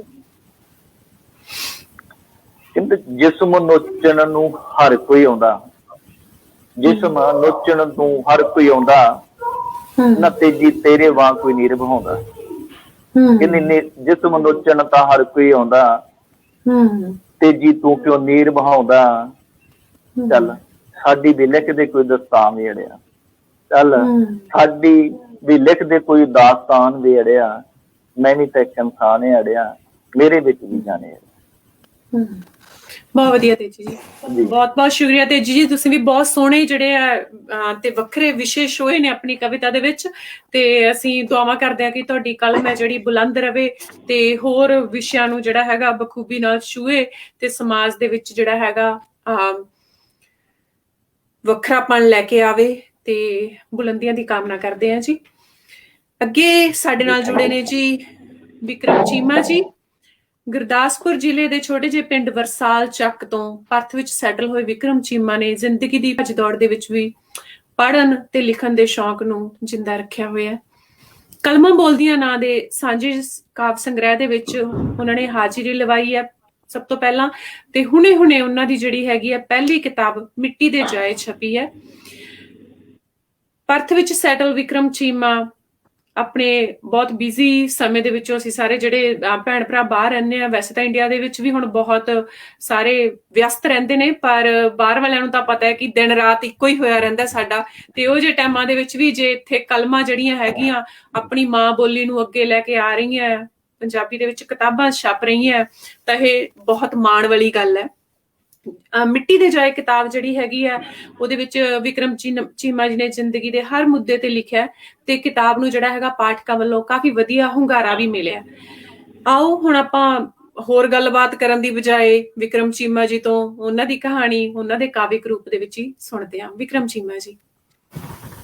ਸਭ ਤੋਂ ਪਹਿਲਾਂ ਜੀ ਸਤਿ ਸ਼੍ਰੀ ਅਕਾਲ ਸਾਰੇ ਮੇਰੇ ਜੁੜੇ ਅਦੀਬਾਂ ਨੂੰ, ਆਸਟ੍ਰੇਲੀਅਨ ਪੰਜਾਬੀ ਚੈਨਲ ਤੇ ਪੰਜਾਬੀ ਸੱਥ ਮੈਲਬਨ ਦਾ ਬਹੁਤ ਬਹੁਤ ਧੰਨਵਾਦ ਤੇ ਸਤਿ ਸ਼੍ਰੀ ਅਕਾਲ, ਜਿਹੜਾ ਮੇਰੇ ਵਰਗੇ ਨਿਮਾਣਿਆਂ ਨੂੰ ਇੰਨਾ ਮਾਣ ਬਖਸ਼ਿਆ ਤੇ ਇੱਥੇ ਆਉਣ ਦਾ ਮੌਕਾ ਮਿਲਿਆ।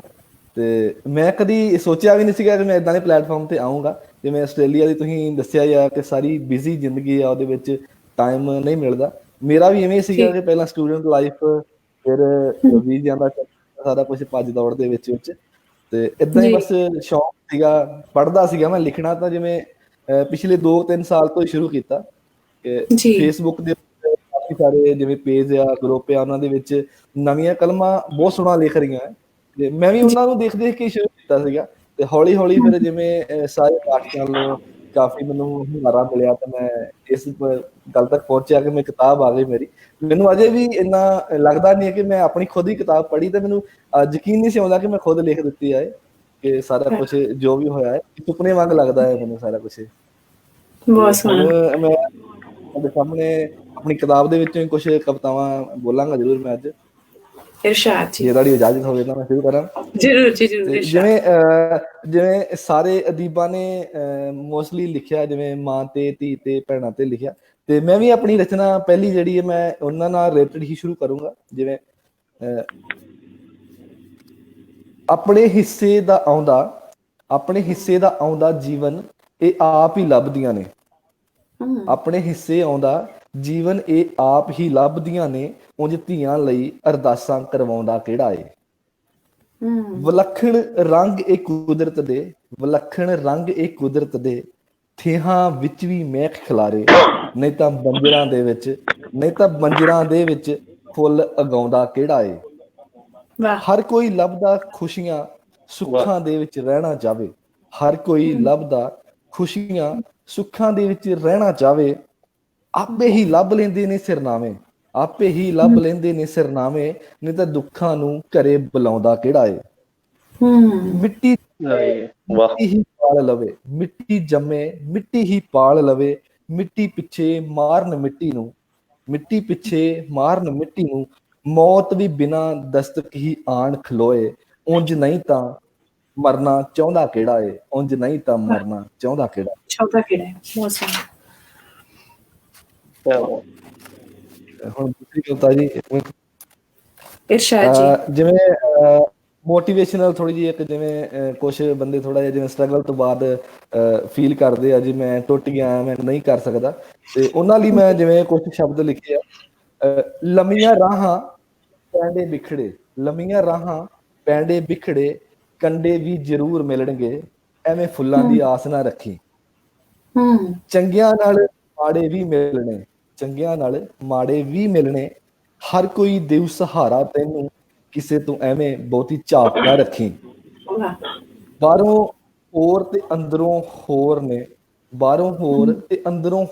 ਨੇ, ਲੋਕ ਵੀ ਮੂੰਹ ਦੇ ਮਿੱਠੇ ਤੇ ਦਿਲ ਦੇ ਚੋਰ ਨੇ, ਸਾਂਝੀ ਕਿਸੇ ਨਾਲ ਦਿਲ ਵਾਲੀ ਬਾਤ ਨਾ ਰੱਖੀ। ਜੋ ਡਿੱਗਿਆ ਏ ਮੁੜ ਕੇ ਉੱਠ ਵੀ ਪੈਂਦਾ ਏ, ਰਾਤ ਦਾ ਡੁੱਬਿਆ ਸੂਰਜ ਸਵੇਰੇ ਉੱਗ ਵੀ ਪੈਂਦਾ ਏ, ਹਾਰ ਬਾਰੇ ਸੋਚ ਐਵੇਂ ਮਨ ਤੂੰ ਉਦਾਸ ਨਾ ਰੱਖੀ। ਖੁੱਲ ਕੇ ਜੀ ਤੂੰ ਜ਼ਿੰਦਗੀ ਜਿਵੇਂ ਆਪਣੀ, ਸੁਪਨੇ ਤਾਂ ਬਣਦੇ ਟੁੱਟਦੇ ਹੀ ਰਹਿੰਦੇ ਨੇ, ਐਵੇਂ ਟੁੱਟਿਆਂ ਦੀ ਦਿਲ 'ਚ ਰਾਖ ਨਾ ਰੱਖੀ। ਬਹੁਤ ਸੋਹਣਾ। ਉੱਗ ਵੀ ਪੈਂਦਾ। ਵਾਹ, ਬਹੁਤ ਵਧੀਆ ਜੀ। ਹੁਣ ਜਿਵੇਂ ਕੁਝ ਬੰਦੇ ਆਪਣੇ ਹਰ ਵੇਲੇ ਫੋਲੋ ਕਰਦੇ ਨੇ ਜੋ ਵੀ ਜਿੱਤਦਾ ਹੈ ਜ਼ਿੰਦਗੀ ਦੇ ਵਿੱਚ, ਤੇ ਮੋਸਟਲੀ ਮੇਰੇ ਖਿਆਲ ਨਾਲ ਵਿਨਰਸ ਨੂੰ ਹੀ ਫੋਲੋ ਕੀਤਾ ਜਾਂਦਾ ਹੈ, ਤੇ ਹਾਰਿਆਂ ਨੂੰ ਕੋਈ ਨਹੀਂ ਪੁੱਛਦਾ ਜਿਵੇਂ ਅੱਜ ਕੱਲ੍ਹ ਦਾ ਦੌਰ ਹੈ। ਪਰ ਮੈਂ ਜਿਵੇਂ ਆਪਣੀ ਕਵਿਤਾ ਦੇ ਵਿੱਚ ਕੁਝ ਲਿਖਿਆ। ਜਿੱਤਣੀ ਏ ਬਾਜੀ ਕਿੱਦਾਂ, ਹਰ ਵੇਲੇ ਪੁੱਛੀ ਨਾ ਤੂੰ ਜੇਤੂ ਕੋਲੋਂ, ਕੁਝ ਗੱਲਾਂ ਤੈਨੂੰ ਹਾਰੇ ਵੀ ਸਿਖਾਉਣਗੇ। ਘਬਰਾਵੀਂ ਨਾ ਤੂੰ ਬਦਲੀਆਂ ਰੁੱਤਾਂ ਵੇਖ ਕੇ, ਸੋਚੀ ਨਾ ਤੂੰ ਡਿੱਗੇ ਹੋਏ ਪੱਤੇ ਤੱਕ ਕੇ, ਇਹੀ ਦਿਨ ਇੱਕ ਦਿਨ ਲੈ ਕੇ ਬਹਾਰ ਆਉਣਗੇ। ਜ਼ਿੰਦਗੀ ਸਿਖਾਉਣੀ ਤੈਨੂੰ ਔਕੜਾਂ ਨੇ, ਖੁੱਲੇ ਰੱਖੀ ਦਿਲ ਤੇ ਦਿਮਾਗ ਵਾਲੇ ਪਰਦੇ, ਕਈ ਮੂੰਹ ਵਾਲੇ ਮਿੱਠੇ ਹੱਥੀਂ ਲੈ ਹਥਿਆਰ ਆਉਣਗੇ। ਗਮਾਂ ਵਾਲਾ ਰਾਹ ਇਕੱਲੇ ਪੈਣਾ ਚੱਲਣਾ, ਔਖੇ ਵੇਲੇ ਕਿਸੇ ਬਾਂਹ ਨਹੀਂ ਫੜਨੀ, ਕਹਿਣ ਨੂੰ ਬਥੇਰੇ ਭਾਵੇਂ ਤੇਰੇ ਯਾਰ ਆਉਣਗੇ। ਲੱਭਣੀ ਸੱਚਾਈ ਜੇ ਤੂੰ ਜ਼ਿੰਦਗੀ ਦੀ, ਕਿਹੜਾ ਸਿਵਿਆਂ ਦਾ ਕਦੇ ਕਦੇ ਮਾਰਿਆ ਵੀ, ਸਮੇਂ ਦਫਨਾਏ ਕਿੰਨੇ ਕਿੰਨੇ ਮਹਾਬਲੀ ਨਜ਼ਰੀਏ ਤੈਨੂੰ ਬਾਰ ਬਾਰ ਆਉਣਗੇ, ਸਮੇਂ ਦਫਨਾਏ ਕਿੰਨੇ ਮਹਾਬਲੀ ਨਜ਼ਰੀਏ ਬਾਰ ਬਾਰ ਆਉਣਗੇ। ਬਹੁਤ ਸੋਹਣਾ ਵਿਕਰਮ ਚੀਮਾ ਜੀ। ਥੈਂਕ ਯੂ ਜੀ। ਤੇ ਇੱਕ ਮੇਰੀ ਲਾਸਟ ਕਵਿਤਾ ਹੋਰ, ਜਿਵੇਂ ਕਿ ਆਪਣਾ ਅੱਜ ਕੱਲ ਦਾ ਮਾਹੌਲ ਹੈ, ਜਿਵੇਂ ਪੰਜਾਬ ਦੇ ਵਿੱਚ ਸਾਰਾ ਕੁਝ ਚੱਲ ਰਿਹਾ ਵਾ, ਜਿਵੇਂ ਪੰਜਾਬ ਕੀ ਕਹਿ ਲਓ ਸਾਰੀ ਦੁਨੀਆ ਦੇ ਵਿੱਚ ਜੋ ਵੀ ਆ, ਬਦਲੀਆਂ ਪੈਣਾ ਮੈਂ ਇਹਨੂੰ ਟਾਈਟਲ ਦਿੱਤਾ। ਖੂਨੀ ਹੋਈਆਂ ਸੜਕਾਂ ਮੇਰੇ ਸ਼ਹਿਰ ਦੀਆਂ, ਖੂਨੀ ਹੋਈਆਂ ਸੜਕਾਂ ਮੇਰੇ ਸ਼ਹਿਰ ਦੀਆਂ, ਚੱਲਣ ਹਵਾਵਾਂ ਵੀ ਭਰੀਆਂ ਹੋਈਆਂ ਜ਼ਹਿਰ ਦੀਆਂ। ਪਹਿਲਾਂ ਵਾਂਗੂ ਹੁਣ ਹਾਸੇ ਨਹੀਂ ਉੱਗਦੇ, ਪਹਿਲਾਂ ਵਾਂਗੂ ਹੁਣ ਹਾਸੇ ਨਹੀਂ ਉੱਗਦੇ, ਗੱਲਾਂ ਹਰ ਪਾਸੇ ਨਫ਼ਰਤ ਵਾਲੀ ਲਹਿਰ ਦੀਆਂ। ਮੋਹ ਮੁਹੱਬਤ ਦੀਆਂ ਗੱਲਾਂ ਹੁਣ ਘੱਟ ਹੀ ਕਰਦੇ ਨੇ, ਮੋਹ ਮੁਹੱਬਤ ਦੀਆਂ ਗੱਲਾਂ ਘੱਟ ਹੀ ਕਰਦੇ ਨੇ, ਹਰ ਕੋਈ ਦੌੜੇ ਦੌੜਾਂ ਹਥਿਆਰ ਦੀਆਂ। ਪੈਸੇ ਵਾਲੀਆਂ ਦੌੜਾਂ ਭੱਜਦੇ ਭੱਜਦੇ ਲੋਕੀ, ਪੈਸੇ ਵਾਲੀਆਂ ਦੌੜਾਂ ਭੱਜਦੇ ਭੱਜਦੇ ਲੋਕੀ, ਕਰਦੇ ਨਹੀਂ ਉਹ ਗੱਲਾਂ ਕਿਸੇ ਦੀ ਖੈਰ ਦੀਆਂ, ਗੱਲਾਂ ਕਿਸੇ ਦੀ ਖੈਰ ਦੀਆਂ। ਰੁੱਤਾਂ ਵੀ ਨਾ ਰਹੀਆਂ, ਰੁੱਤਾਂ ਵੀ ਨਾ ਰਹੀਆਂ ਹੁਣ ਪਹਿਲਾਂ ਜਿਹੀਆਂ, ਹਰ ਪਾਸੇ ਖਬਰਾਂ ਕੁਦਰਤ ਵਾਲੇ ਕਹਿਰ ਦੀਆਂ, ਕੁਦਰਤ ਵਾਲੇ ਕਹਿਰ ਦੀਆਂ। ਉੱਪਰੋਂ ਬੜੀਆਂ ਹੀ ਗੂੜੀਆਂ ਯਾਰੀਆਂ ਨੇ, ਉੱਪਰੋਂ ਬੜੀਆਂ ਹੀ ਗੂੜੀਆਂ ਯਾਰੀਆਂ ਨੇ, ਅੰਦਰੋਂ ਸੋਚਾਂ ਰੱਖਦੇ ਨੇ ਸਭ ਵੈਰ ਦੀਆਂ, ਸੋਚਾਂ ਰੱਖਦੇ ਨੇ ਸਭ ਵੈਰ ਦੀਆਂ। ਸਮਾਂ ਬਦਲਿਆ, ਸਮਾਂ ਬਦਲਿਆ ਨਾਲੇ ਲੋਕ ਬਦਲ ਗਏ ਚੀਮੇ, ਸਮਾਂ ਬਦਲਿਆ ਨਾਲੇ ਲੋਕ ਬਦਲ ਗਏ ਚੀਮੇ, ਕਾਤੋਂ ਭਾਲੇ ਨਿਸ਼ਾਨੀ ਸਮੇਂ ਦੀ ਬਦਲੀ ਪੈੜਦੀਆਂ, ਕਾਤੋਂ ਭਾਲੇ ਨਿਸ਼ਾਨੀ ਸਮੇਂ ਦੀ ਬਦਲੀ ਪੈੜਦੀਆਂ। ਬਹੁਤ ਸੋਹਣਾ, ਬਹੁਤ ਵਧੀਆ ਵਿਕਰਮ ਚੀਮਾ ਜੀ, ਬਹੁਤ ਸੋਹਣੇ ਵਿਸ਼ੇਸ਼ ਹੋਏ ਤੁਸੀਂ ਵੀ, ਤੇ ਬਹੁਤ ਵਧੀਆ ਲੱਗਿਆ। ਤੁਹਾਡਾ ਅਗਲੇਰਾ ਸਫ਼ਰ ਹੋਰ ਸੁਹਾਵਾ ਹੋਵੇ।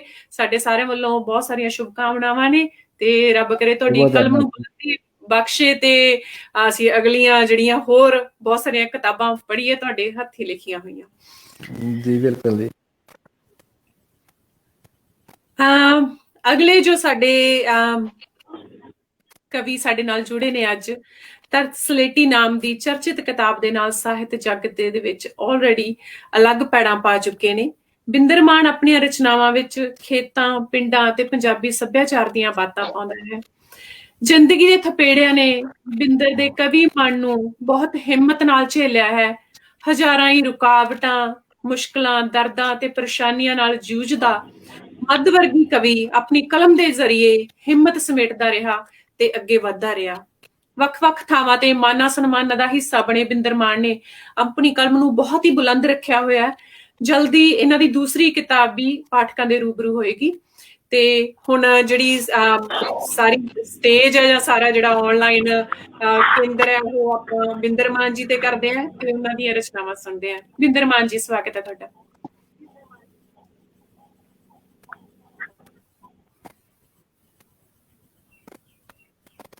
ਹਾਂਜੀ, ਸਭ ਤੋਂ ਪਹਿਲਾਂ ਪੰਜਾਬੀ ਸੱਥ ਮੈਲਬੌਰਨ ਤੇ ਆਸਟ੍ਰੇਲੀਆ ਚੈਨਲ, ਮਧੂ ਭੈਣ, ਕੁਲਜੀਤ ਭੈਣ, ਰਮਾ ਸੇਖੋਂ ਜੀ ਤੇ ਵਿਕਰਮ ਸੇਖੋਂ ਭਾਜੀ, ਜਿਨ੍ਹਾਂ ਨੇ ਸਾਨੂੰ ਸਰੋਤਿਆਂ ਦੇ ਸਨਮੁਖ ਕੀਤਾ, ਬਹੁਤ ਧੰਨਵਾਦ ਕਰਦੇ ਹਾਂ। ਤੇ ਮੇਰੇ ਵੱਲੋਂ ਰੂਹ ਤੋਂ ਸਤਿ ਸ੍ਰੀ ਅਕਾਲ।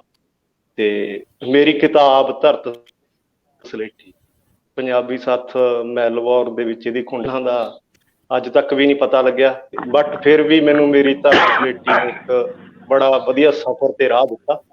ਤੇ ਇਸੇ ਕਿਤਾਬ ਦੇ ਵਿੱਚੋਂ ਮੈਂ ਆਪਣੀ ਪੋਇਮ, ਜਿਹਦਾ ਨਾਂ ਕੋਠੇ ਜਿੱਡੀਆਂ, ਸੁਣਾ ਰਿਹਾ, ਤੇ ਉਮੀਦ ਹੈ ਆਸ ਆ ਕੇ ਜ਼ਰੂਰ ਪਸੰਦ ਕਰੋਗੇ। ਹਾਂਜੀ ਭੈਣ ਜੀ।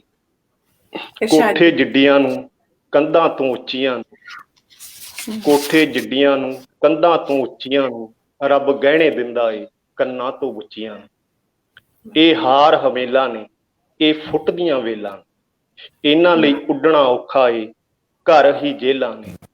ਕੇਸੀ ਗੁੰਝਲਾਂ ਨੂੰ ਕੱਢ ਦੇਣਾ ਕੰਘੀਆਂ ਨੇ, ਹੱਥੀ ਕੱਤਣ ਦਾਜਾਂ ਨੂੰ ਦਿਲ ਦੀਆਂ ਚੰਗੀਆਂ ਨੇ, ਹੱਥੀ ਕੱਤਣ ਦਾਜਾਂ ਨੂੰ ਦਿਲ ਦੀਆਂ ਚੰਗੀਆਂ ਨੇ। ਕਾਰਜ ਵੀ ਹੋਣੇ ਨੇ, ਲੋੜ ਹੈ ਨੋਟਾਂ ਦੀ, ਇਹ ਸੁੱਚੀ ਵਾਸਨਾ ਨੇ ਪੀਰ ਦੇ ਰੋਟਾਂ ਦੀ। ਕੀ ਲੈਣਾ ਪਿਆਰਾਂ ਤੋਂ, ਦੁਨੀਆ ਪੈਸਾ ਚਾਹੁੰਦੀ ਏ, ਕੁੱਖਾਂ ਦੇ ਸੌਦੇ ਨੇ ਦੁਨੀਆ ਮਾਰ ਮੁਕਾਉਂਦੀ ਏ।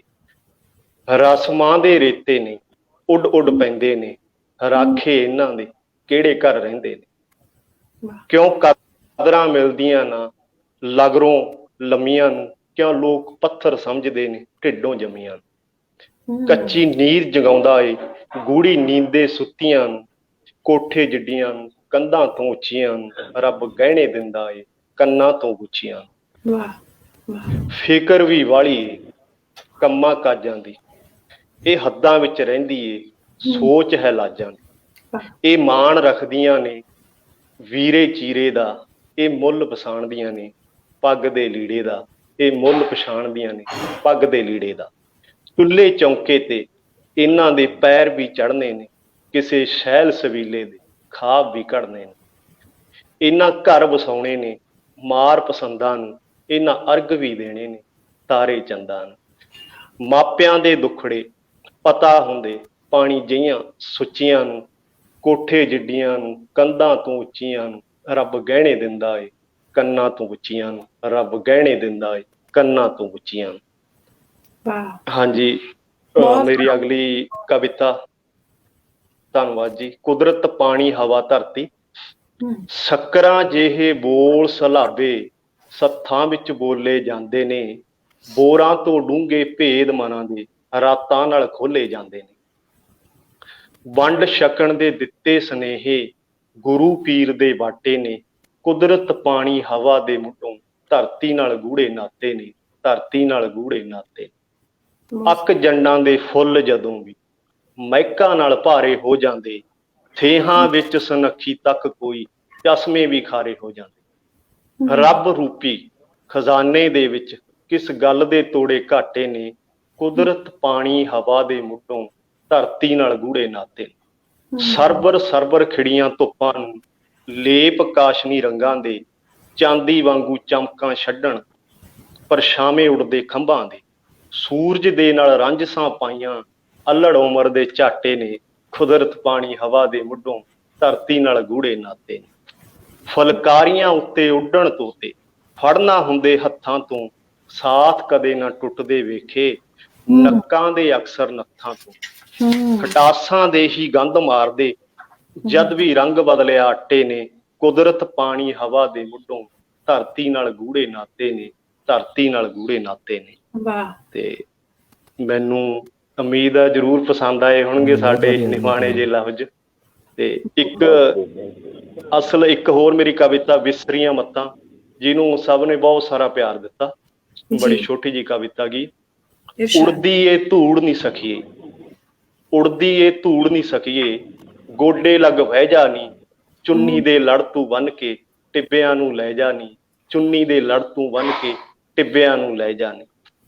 ਰੁੱਤਾਂ ਦੇ ਰਾਜੀ ਨਾਮ ਨਿਸਰੀਆਂ ਫਸਲਾਂ ਨੇ, ਧਰਤਾਂ ਦੇ ਸੌਦੇ ਕਰਕੇ ਵੇਲੜ ਕਿਉਂ ਨਸਲਾਂ ਨੇ, ਵੇਲੜ ਕਿਉਂ ਨਸਲਾਂ ਨੇ। ਖੋਪੜ ਨੇ ਅਕਲੋਂ ਖਾਲੀ ਧੂਏ ਨਾਲ ਖਹਿੰਦੇ ਨੇ, ਖੋਪੜ ਨੇ ਅਕਲੋਂ ਖਾਲੀ ਧੂਏ ਨਾਲ ਖਹਿੰਦੇ ਨੇ। ਹੱਥਾਂ ਦੇ ਕਾਮੇ ਬੀਬੀ ਕਿਹੜੇ ਪਿੰਡ ਰਹਿੰਦੇ ਨੇ, ਹੱਥਾਂ ਦੇ ਕਾਮੇ ਬੀਬੀ ਕਿਹੜੇ ਪਿੰਡ ਰਹਿੰਦੇ ਨੇ। ਆ ਜਾ ਕੋਈ ਬੀਜ ਬੀਜੀਏ, ਚੜੀਆਂ ਨੇ ਬੱਤਾਂ ਨੀ, ਮਿਹਨਤ ਨੇ ਪੱਕੇ ਕਰਨੇ, ਕੱਚੀਆਂ ਨੇ ਸੱਤਾਂ ਨੀ, ਕੁਦਰਤ ਹੀ ਲੱਭ ਲਿਆਵੇ ਵਿਸਰੀਆਂ ਮੱਤਾਂ ਨੀ, ਵਿਸਰੀਆਂ ਮੱਤਾਂ ਨੀ। ਹਾਂਜੀ, ਜੇ ਮਧੂ ਭੈਣ ਇਜਾਜ਼ਤ ਹੋਵੇ ਤਾਂ ਮੈਂ ਇੱਕ ਕਵਿਤਾ ਹੋਰ ਬੋਲਣੀ ਚਾਹੁੰਦਾ, ਜ਼ਿਆਦਾ ਤੁਹਾਡਾ ਟਾਈਮ ਨਾ ਲੈਂਦਾ ਹੋਇਆ। ਜਰੂਰ ਜਰੂਰ ਜਰੂਰ ਜੀ, ਆਉਣ ਦਿਓ। ਜਰੂਰ। ਹਾਂਜੀ ਹਾਂਜੀ ਹਾਂਜੀ, ਇਸ ਕਵਿਤਾ ਦਾ ਟਾਈਟਲ ਪੁਰਖੇ, ਜੋ ਅਕਸਰ ਮੈਨੂੰ ਬਹੁਤ ਵਧੀਆ ਲੱਗਦੀ ਹੈ। ਹਾਂਜੀ। ਪੁਰਖੇ ਸੀ ਕੰਮ ਦੇ ਆਸ਼ਕ, ਪੁਰਖੇ ਸੀ ਕੰਮ ਦੇ ਆਸ਼ਕ, ਧੁੱਪਾਂ ਵਿੱਚ ਸੜਦੇ ਸੀ, ਖੱਬਲਾਂ ਦੀ ਜੜ ਤੱਕ ਜਾਂਦੇ ਵੱਟਾਂ ਨੂੰ ਘੜਦੇ ਸੀ, ਖੱਬਲਾਂ ਦੀ ਜੜ ਤੱਕ ਜਾਂਦੇ ਵੱਟਾਂ ਨੂੰ ਘੜਦੇ ਸੀ। ਨਰਮੇ ਦੀ ਖੇਤੀ ਉੱਤੇ ਰੱਖ ਕੇ ਸੀ ਆਸਾਂ ਬਹਿੰਦੇ, ਕੱਟਣੇ ਲਈ ਸਿਖਰ ਦੁਪਹਿਰੇ ਟਾਹਲੀ ਦੀ ਸਾਵੇਂ ਪੈਂਦੇ, ਟਾਹਲੀ ਦੀ ਸਾਵੇਂ ਪੈਂਦੇ। ਕੋਰੇ ਜੇ ਤੌੜੇ ਵਿੱਚੋਂ ਪਾਣੀ ਦੀਆਂ ਘੁੱਟਾਂ ਭਰ ਕੇ, ਸਾਧਾਂ ਦੇ ਬਾਣੇ ਜਿਹੀਆਂ ਪੀਂਦੇ ਸੀ ਚਾਹਾਂ ਕਰਕੇ, ਸਾਧਾਂ ਦੇ ਬਾਣੇ ਜਿਹੀਆਂ ਪੀਂਦੇ ਸੀ ਚਾਹਾਂ ਕਰਕੇ। ਕਸੀਏ ਦੇ ਦਾਤਾਂ ਦੇ ਨਾਲ ਗੁੜਦੇ ਸੀ ਖੇਤਾਂ ਨੂੰ, ਕਸੀਏ ਦੇ ਦਾਤਾਂ ਦੇ ਨਾਲ ਗੁੜਦੇ ਸੀ ਖੇਤਾਂ ਨੂੰ। ਕਾਮਿਆਂ ਤੋਂ ਕੌਣ ਲੁਕੋਵੇ ਧਰਤੀ ਦੇ ਭੇਤਾਂ ਨੂੰ, ਕਾਮਿਆਂ ਤੋਂ ਕੌਣ ਲੁਕੋਵੇ ਧਰਤੀ ਦੇ ਭੇਤਾਂ ਨੂੰ। ਖੱਦਰ ਦੇ ਕੁੜਤੇ ਵਿੱਚੋਂ ਮੁੜ ਕੇ ਵੀ ਪਾਣੀ ਡੁੱਲੇ, ਮਿਹਨਤ ਵੀ ਮਿੱਟੀ ਹੋ ਗਈ, ਕਰਜ਼ੇ ਦੇ ਬੱਦਲ ਝੁੱਲੇ, ਕਰਜ਼ੇ ਦੇ ਬੱਦਲ ਝੁੱਲੇ। ਬਾਪੂ ਦੇ ਸਾਂਭੇ ਦੁੱਖ ਨੇ, ਬਕਰੈਨਾ ਤੇ ਡੇਕਾਂ ਨੇ, ਫਸਲਾਂ ਨੂੰ ਕੀੜੇ ਖਾ ਗਏ, ਖਾ ਲਏ ਜੱਟ ਸੇਠਾਂ ਨੇ, ਖਾ ਲਏ ਜੱਟ ਸੇਠਾਂ ਨੇ। ਸੋ ਮੈਨੂੰ ਆਪਣੇ ਕੀਮਤੀ ਸਮੇਂ ਦੇ ਵਿੱਚੋਂ ਇੰਨਾ ਕੁ ਸਮਾਂ ਬੋਲਣ ਦੀ ਇਜਾਜ਼ਤ ਦਿੱਤੀ ਗਈ, ਤੇ ਕਵਿਤਾਵਾਂ ਨੂੰ ਪਿਆਰ ਦੇਣ ਦੇ ਲਈ ਸਭ ਰੂਹਾਂ ਦਾ ਬਹੁਤ ਬਹੁਤ ਧੰਨਵਾਦ। ਹਾਂਜੀ ਭੈਣ ਜੀ। ਵਾਹ, ਬਹੁਤ ਬਹੁਤ ਸ਼ੁਕਰੀਆ ਬਿੰਦਰ ਮਾਨ ਵੀਰ ਜੀ। ਤੁਹਾਨੂੰ ਸਹੀ ਗੱਲ ਦੱਸਾਂ ਤੇ ਮੈਂ ਤੇ ਉੱਡ ਕੇ ਆਪਦੇ ਨਾਨਕੇ ਪਿੰਡ ਦੇ ਟਿੱਬੇ ਤੇ ਪਹੁੰਚ ਗਈ, ਤੇ ਮੈਂ ਸਾਰਾ ਕੁਛ ਇਹ ਜੋ ਤੁਸੀਂ ਬੋਲਿਆ ਇੱਕੋ ਇੱਕ ਚੀਜ਼ ਅੱਖੀ ਦੇਖ ਕੇ ਆਈ ਹਾਂ। ਮੈਂ ਇੱਥੇ ਹੈ ਹੀ ਨਹੀਂ ਸੀ, ਤੇ ਤੁਹਾਡੀ ਕਲਮ ਨੂੰ ਅਸਮਾਨ ਛੂੰਹਦੀਆਂ ਬੁਲੰਦੀਆਂ ਮਿਲਣ, ਇਹੀ ਦੁਆ ਹੈ ਸਾਡੀ। ਤੇ ਜਿਹੜੇ ਵੀ ਸਾਰੇ ਜਾਣੇ ਦੇਖ ਰਹੇ ਆ ਉਹਨਾਂ ਨੂੰ ਮੇਰੀ ਬੇਨਤੀ ਹੈ ਕਿ ਬਿੰਦਰ ਮਾਨ ਜੀ ਦੀ ਕਿਤਾਬ ਜ਼ਰੂਰ ਪੜ੍ਹੋ, ਤੁਹਾਨੂੰ ਨਿਰਾਸ਼ ਨਹੀਂ ਕਰੇਗੀ। ਤੁਸੀਂ ਬਹੁਤ ਵਾਰੀ ਭਾਵੁਕ ਹੋਵੋਗੇ ਪੜ੍ਹ ਕੇ, ਮੇਰਾ ਵਾਅਦਾ ਹੈ। ਇਸ ਦੇ ਨਾਲ ਹੀ ਸਾਡੇ ਪ੍ਰੋਗਰਾਮ ਦਾ ਜਿਹੜਾ ਹੈਗਾ ਜੀ ਇੱਕ ਰਾਊਂਡ ਖਤਮ ਹੁੰਦਾ ਹੈ, ਤੇ ਦੂਸਰੇ ਜਿਹੜਾ ਹੈਗਾ ਰਾਊਂਡ ਦੇ ਵਿੱਚ ਅਸੀਂ ਕੁਝ ਪ੍ਰਸ਼ਨ ਉੱਤਰ ਕਰਾਂਗੇ, ਕਿਉਂਕਿ ਸਾਡਾ ਜਿਹੜਾ ਮੇਨ ਇਹ ਪ੍ਰੋਗਰਾਮ ਹੈ ਉਹ ਗੱਲਬਾਤ ਦਾ ਹੀ ਹੈ। ਪਰ ਕਿਉਂਕਿ ਇਹਦੇ ਵਿੱਚੋਂ ਬਹੁਤ ਸਾਰੀਆਂ ਕਲਮਾਂ ਜਿਹੜੀਆਂ ਨਵੀਆਂ ਕਲਮਾਂ ਸੀ, ਤੇ ਅਸੀਂ ਚਾਹੁੰਦੇ ਸੀ ਕਿ ਪਹਿਲਾਂ ਸਾਰਿਆਂ ਨੂੰ ਪਤਾ ਲੱਗੇ ਕਿ ਉਹ ਲਿਖ ਕੀ ਰਹੇ ਨੇ, ਇੱਕ ਨਵੀਆਂ ਕਲਮਾਂ ਜਿਹੜੀਆਂ ਹੈਗੀਆਂ ਉਹ ਕੀ ਰਚ ਰਹੀਆਂ ਨੇ। ਅਕਸਰ ਸੋਸ਼ਲ ਮੀਡੀਆ ਦੇ ਉੱਤੇ ਬੜਾ ਰੌਲਾ ਪਾਇਆ ਜਾਂਦਾ ਕਿ ਹਰੇਕ ਹੀ ਲੇਖਕ ਬਣ ਗਿਆ, ਹਰੇਕ ਹੀ ਲਿਖਣ ਲੱਗ ਗਿਆ। ਪਰ ਮੈਨੂੰ ਉਮੀਦ ਹੈ ਕਿ ਅੱਜ ਜਿਨ੍ਹਾਂ ਨੇ ਸੁਣਿਆ ਹੋਊਗਾ ਉਹਨਾਂ ਨੂੰ ਮਾਣ ਹੀ ਮਹਿਸੂਸ ਹੋਇਆ ਹੋਊਗਾ ਕਿ ਉਹ ਜਿਹੜੀ ਪਤਝੜੇ ਪੁਰਾਣੇ ਰੁੱਤ ਨਵਿਆਂ ਦੀ ਆਈ ਹੈ ਵਾਲੀ ਗੱਲ ਉਹ ਸੱਚੀ ਹੈ, ਕਿ ਜਿਹੜੀਆਂ ਨਵੀਆਂ ਕਲਮਾਂ ਨੇ ਇਹਨਾਂ ਨੇ ਬਹੁਤ ਅੱਗੇ ਤੱਕ ਲੈ ਕੇ ਜਾਣਾ ਹੈ। ਇਹ ਤਾਂ ਉਹ ਕਲਮਾਂ ਨੇ ਜਿਹੜੀਆਂ ਮੂਹਰੇ ਆ ਗਈਆਂ ਨੇ, ਹੋਰ ਬਹੁਤ ਕਲਮਾਂ ਨੇ ਜਿਹੜੀਆਂ ਦੱਬੀਆਂ ਪਈਆਂ ਨੇ, ਤੇ ਉਹਨਾਂ ਕਲਮਾਂ ਨੇ ਹੀ ਸਾਡੀ ਮਾਂ ਬੋਲੀ ਨੂੰ ਜਿੰਦਾ ਰੱਖਣਾ ਹੈ ਤੇ ਉਸਨੂੰ ਅੱਗੇ ਲੈ ਕੇ ਜਾਣਾ ਹੈ। ਤੇ ਅਸੀਂ ਇਹਨਾਂ ਨਵੀਆਂ ਕਲਮਾਂ ਨਾਲ ਜਿਹੜਾ ਹੈਗਾ ਥੋੜੇ ਜਿਹੇ ਸਵਾਲ ਜਵਾਬ ਕਰਾਂਗੇ, ਵਕਤ ਜਿਵੇਂ ਜੇ ਸਾਨੂੰ ਇਜਾਜ਼ਤ ਦੇਵੇਗਾ ਉਸ ਹਿਸਾਬ ਨਾਲ।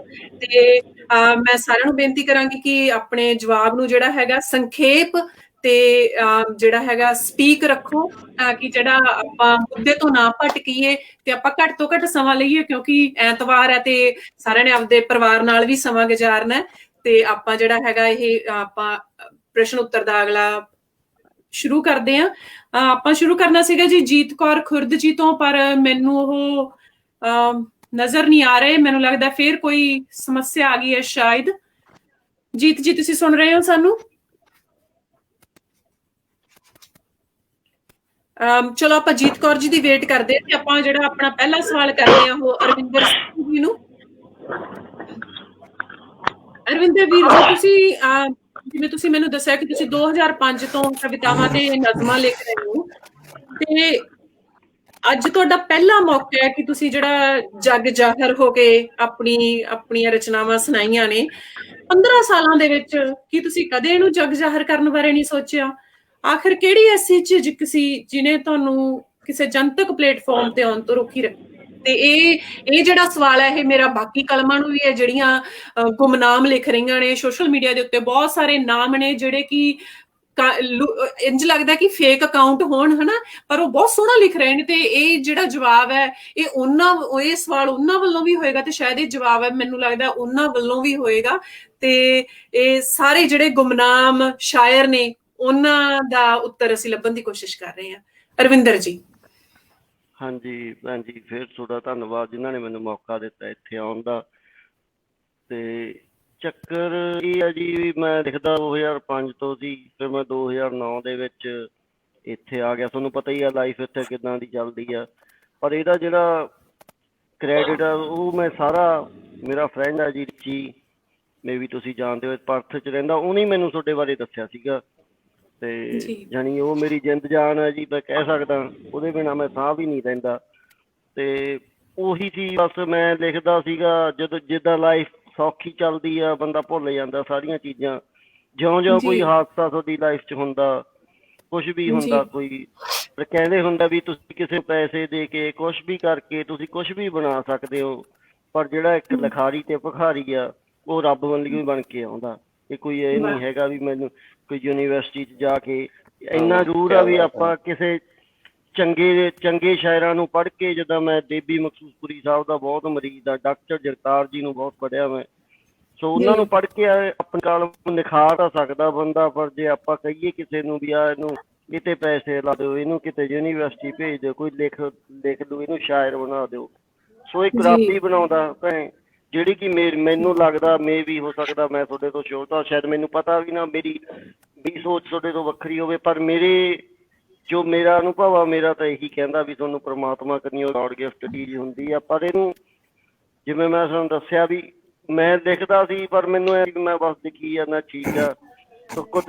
ਇੱਕ ਦਿਨ ਬੈਠੇ ਏਦਾਂ ਗੱਲ ਹੋਈ, ਫੋਨ ਤੇ ਗੱਲ ਕਰਦੇ ਸੀਗੇ, ਰਿਚੀ ਮੈਨੂੰ ਕਹਿੰਦਾ ਵੀ ਜਾਂ ਤਾਂ ਬਾਈ ਕਹਿੰਦਾ ਸਾਨੂੰ ਫੋਨ ਕਰਕੇ ਸੁਣਾਇਆ ਨਾ ਕਰ, ਜਾਂ ਕਹਿੰਦਾ ਮੂਹਰੇ ਆ ਜਾ। ਸੋ ਬਸ ਇੰਨੀ ਕੀ ਮੇਰੀ ਕਹਾਣੀ ਹੈ ਜੀ, ਉਹਦੇ ਬਦੌਲਤ ਅੱਜ ਮੈਂ ਤੁਹਾਡੇ ਸਾਹਮਣੇ ਬੈਠਾ ਜੀ। ਬਹੁਤ ਵਧੀਆ।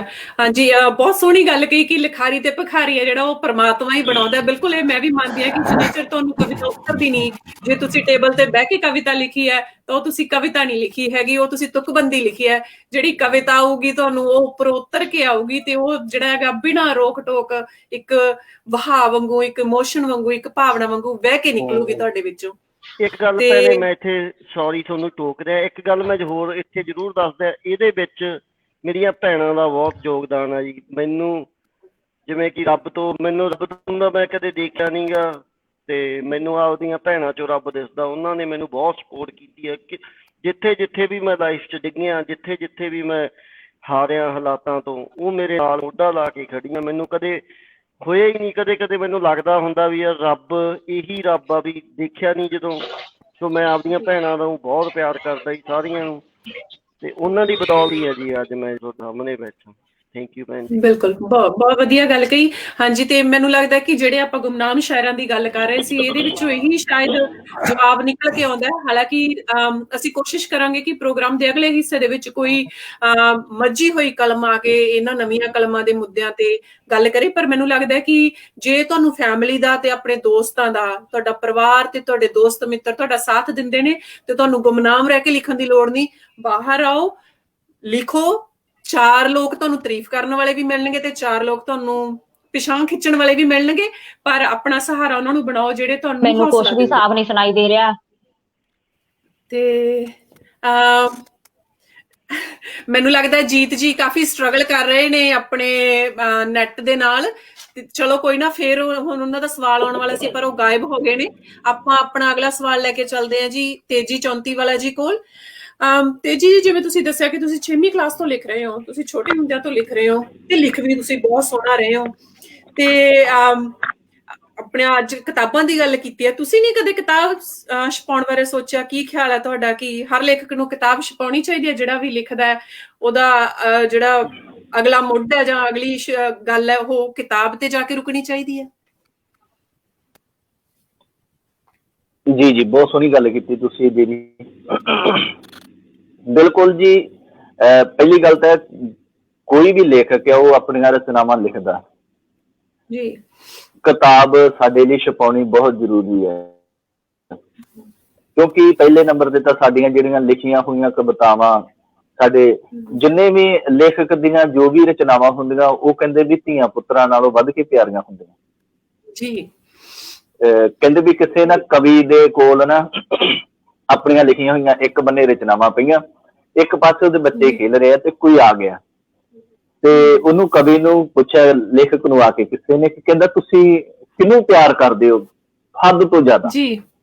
ਤੇ ਉਹਨੇ ਪਈਆਂ ਕੋਲ ਆਪਣੀਆਂ ਕਵਿਤਾਵਾਂ ਬੁੱਕਸ ਪਈਆਂ ਸੀ ਆਪਣੀਆਂ, ਉਹਨਾਂ ਤੇ ਹੱਥ ਰੱਖਤਾ, ਕਹਿੰਦਾ ਇੰਨੇ ਪਿਆਰੇ ਬੱਚੇ ਖੇਲ ਰਹੇ ਨੇ ਕੋਲ ਤੇ ਤੁਸੀਂ ਬੱਚਿਆਂ ਵੱਲ ਇਸ਼ਾਰਾ ਨਹੀਂ ਕੀਤਾ, ਤੁਸੀਂ ਆਪਣੀਆਂ ਲਿਖੀਆਂ ਕਵਿਤਾਵਾਂ ਵੱਲ। ਕਹਿੰਦਾ ਦੁਬਾਰਾ ਹੋਰ ਕਿਸੇ ਕਵੀ ਤੋਂ ਜਾ ਕੇ ਜਵਾਬ ਲੈ ਲਿਓ।